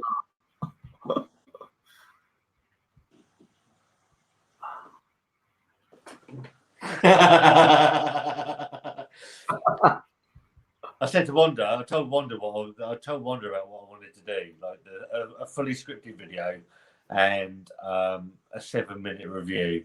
And she just sort of shakes her head at me. She just says, "Tell me when we're doing them and what we're up to." But then I have Thomas McCarthy. That if we go below 10 minutes, he'll send me a message saying, "No, it's only 10 minutes." But you can't fucking win. Yeah. No, that's the thing now, though, mate. You see, you've made a rod for your own back, really, because you are an entertaining 10+ video. You know, you're not a boring. There's no struggle to fight through your videos. I can turn it on, I can sit back, and I can have a giggle and get through it, and it's not a chore. The funniest part of it, Dean, is it was never meant to be that way. I don't even know. I can't even know how it ended up that way. It was just sort of. We were sat at this table a couple of times. Here, try that, and then I bought the shed, and it's sort of gone from there, really. So I drag her out there on a Saturday or a Sunday. Now, I film 2 reviews, sit and have a giggle, and it's just it's become its own sort of beast, really. And as you said in the one we did last week, you're in your flow, and we are down in what we got. This off. And for someone, she's still watching. For someone that doesn't like being fucking videoed, she's the entertainment. She's fucking brilliant. I'll just say she gives as good as she gets from you. You know, she's getting there, mate. She's fucking getting there. Yeah. I'm gonna have to fucking sack her. My only criticism of it, and that's probably a selfish aspect to it, is I wish you would do more. But but it is what it is. You're the masters of. And I think also we've discussed this before. Is with yourself and Rob and Harry and Craig and all that do multiple. So you do. Well, I know Harry records in fucking batches and then sort of fucking sends them all out, and you review as you go. Whereas yours are, and the other guys are all about the beer, and I like that. It's what draws me to your reviews is it's all about the beer. Where me and Wonda isn't necessarily all about the beer. Where and I've taken this decision as well because I actually agree with Wonda. I wanted to do more, so I was quite happy doing. I would do 4, 5, 6, fucking 7, 8, 9 reviews a week, but I think at that point in the reviews we do, there's a saturation point. Yeah. And no, I do get it. And so with 2, Sunday, Thursday, half the week, 12 minutes, whatever they are, whatever they fucking run, because I say there's no time plan, there's nothing on it. 2 a week, there's no oversaturation. It's 2 a week. And Wanda's the one that actually made me see that because I wanted to push forward. I wanted to do more. Obviously, she, in the job she does, she can't be doing that. I can't be doing that in the job I do. So it was agreeing to meet in the middle. And now I am quite happy. Saturday or a Sunday, we'll do the reviews. And I'll say to her, because it was beginning to take over a lot of my time, I'll say to her, look, I'll have an hour and a half where I can sort the videos out, get it all sorted. There's no editing involved. It's a case of just chopping the front, chopping the end. That's it, where we're chatting. I then add the bit on the front, the fucking silly jingle, that was a piss take because it's a fucking piss take of Ring of Fire. Yeah, no, that's your thing now, though, isn't it? That's your little.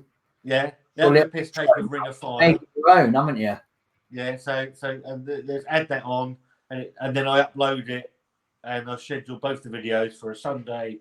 I got the fucking schedule wrong the other day, and that's me done for the week, and then it works. It works for us.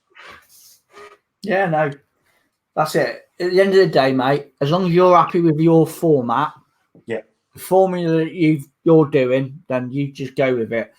Like that's just me a selfish angle on it. You know what I mean? I respect what you do anyway. And I appreciate, and as an appreciation thing, I appreciate that you would like to see more. I just dig your content, mate. You know, and I thank you for that. I would do more, but I think at the moment, obviously, we've got the other channel that might be coming in. That's probably New Year. Yeah.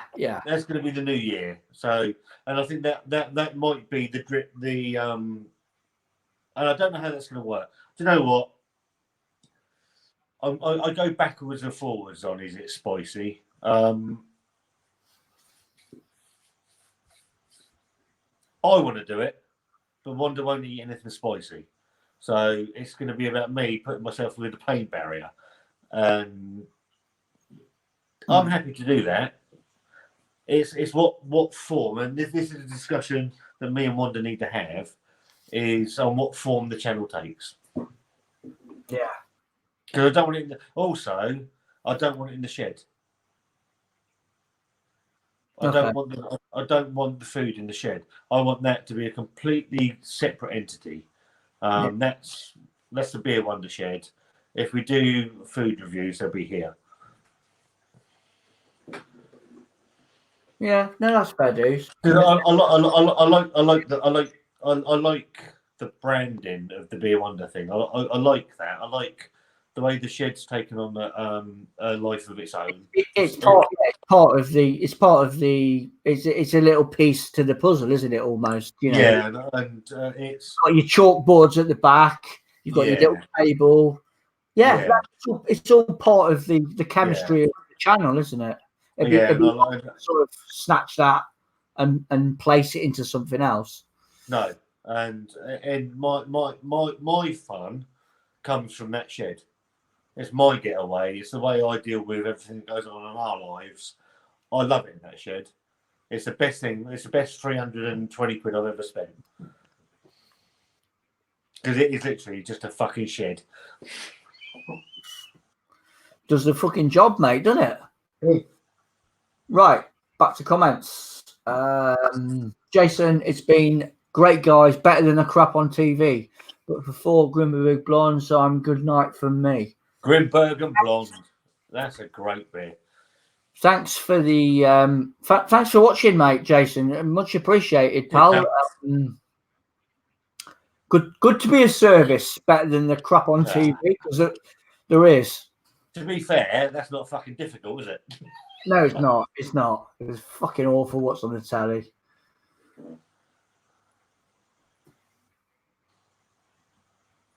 Good. Yeah. Okay.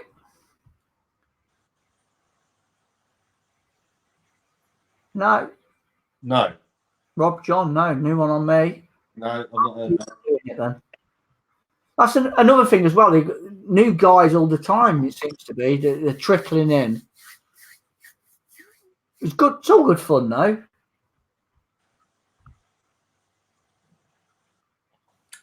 That is absolutely true. So down on Southsea Seafront, there's an old pub. It's been there for donkey's years. It was used to be called Langtrees. We went up there early last year, this year, and they got like huts. We went and sat in the hut, and that's where the germ of the shed came from, really. So they had the huts with a table and a bench in it, and we went and sat in it, and we were having a chat. We went round to B&Q straight after there, and we were looking, and then my friend of mine said, "We'll build one." I'm like, well, and then I said, okay. So we were looking at building one, and then I found the shape that I wanted, the size I wanted, and the fact that the doors open on the long ways. Made it for me, and it was the right price. So we, and then it was delivered. I had a fucking nightmare. It said like 7 days delivery, and it took about a month. And I was getting the right arse on with it. And the day it turned up, I'd had a tattoo done in the morning. What did I have done? I had this fucking thing done here, this Stormtrooper. Yeah. And this unfinished one at the back.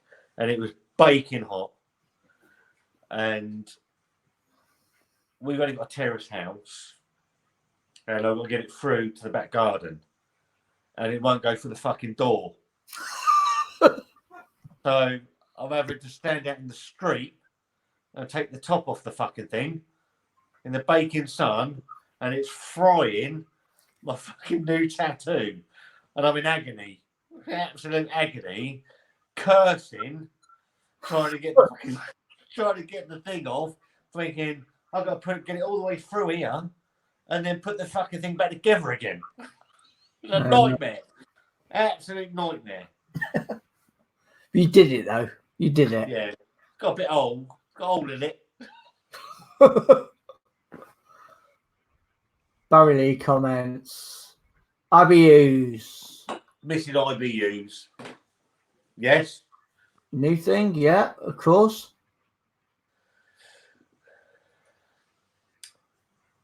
There was some in Marks and Spencer's today, actually.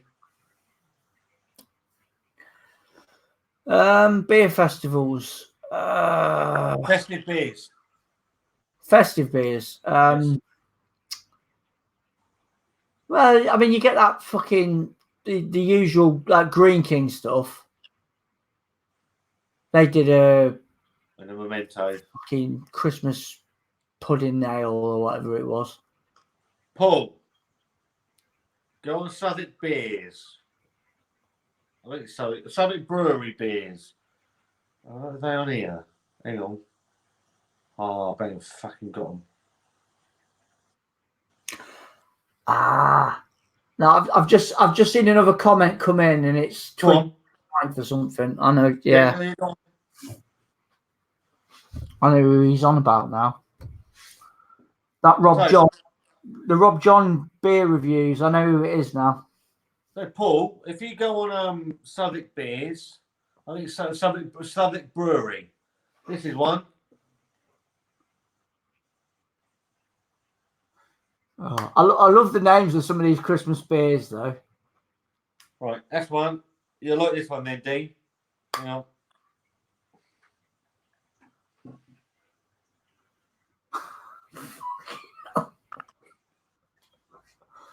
I think that's the only one, Christmassy. Yeah, there's two I took off of Southwark Brewery. So there is stuff around, but you do have to search for it. It's not fucking. And I went into M&S earlier, and there is some in there. I can't remember what they were. Which will roll out the usual brew bowl. Yeah. They'll bring that out. That was in there. I think I saw that was in M&S actually. Yeah. Lidl or Aldi, they'll have a shitload of that normally. I need to get a bottle of Santa's butt. Santa's butt, yeah. Jason Harper. No, too much. I can't be bothered with any of that. Actually, that's untrue. If Wanda's still watching, she has discussed this. She has discussed brewing her own stuff, believe it or not. And then you're sampling it, yeah? Yeah. Fair play. Yeah, Dave the Beer Dad react. Yeah, I remember now. Rob John, yeah, he's an American geezer, isn't he? And he reads off a script, doesn't he, when he's doing reviews? It's actually it's word for word, isn't it? Yeah, I remember now. Go and check it out, Scott, when you get a minute, mate. Okay. Yeah, he's so fucking regulated on what he does. Hang on, let me just make a note of him. But that's what it's going to be. That's exactly what I'm going to do. Yeah, check him out. I know you mean that, chat. Thanks for that, Luke. Jog my memory. Right. Okay. I've made a note. I'll have a look at him tomorrow.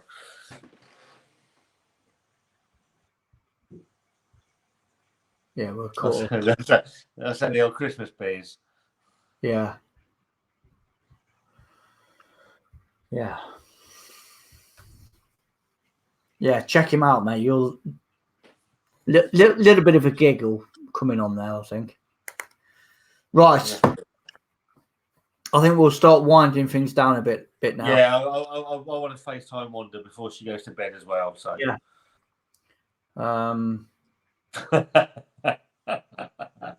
Probably. Every trad ale, isn't it? Normal trad ale. Yeah. Again, thank you to all you lot out there for commenting and seeing us along for 3 hours and 10 minutes, near enough. Big thank you to my good friend Scott over at Wonda Beer Wonda for having a laugh. Impromptu, unscripted. Unprompted, unscripted. Yeah, lovely stuff. So I'm sure you'll see us two rogues about in the not too distant future, drinking a few beers together, because I intend to do some more stuff with these guys because they are absolutely fantastic. So we will see you on the next live review. Take it easy. Cheers. Adios. Ciao for now.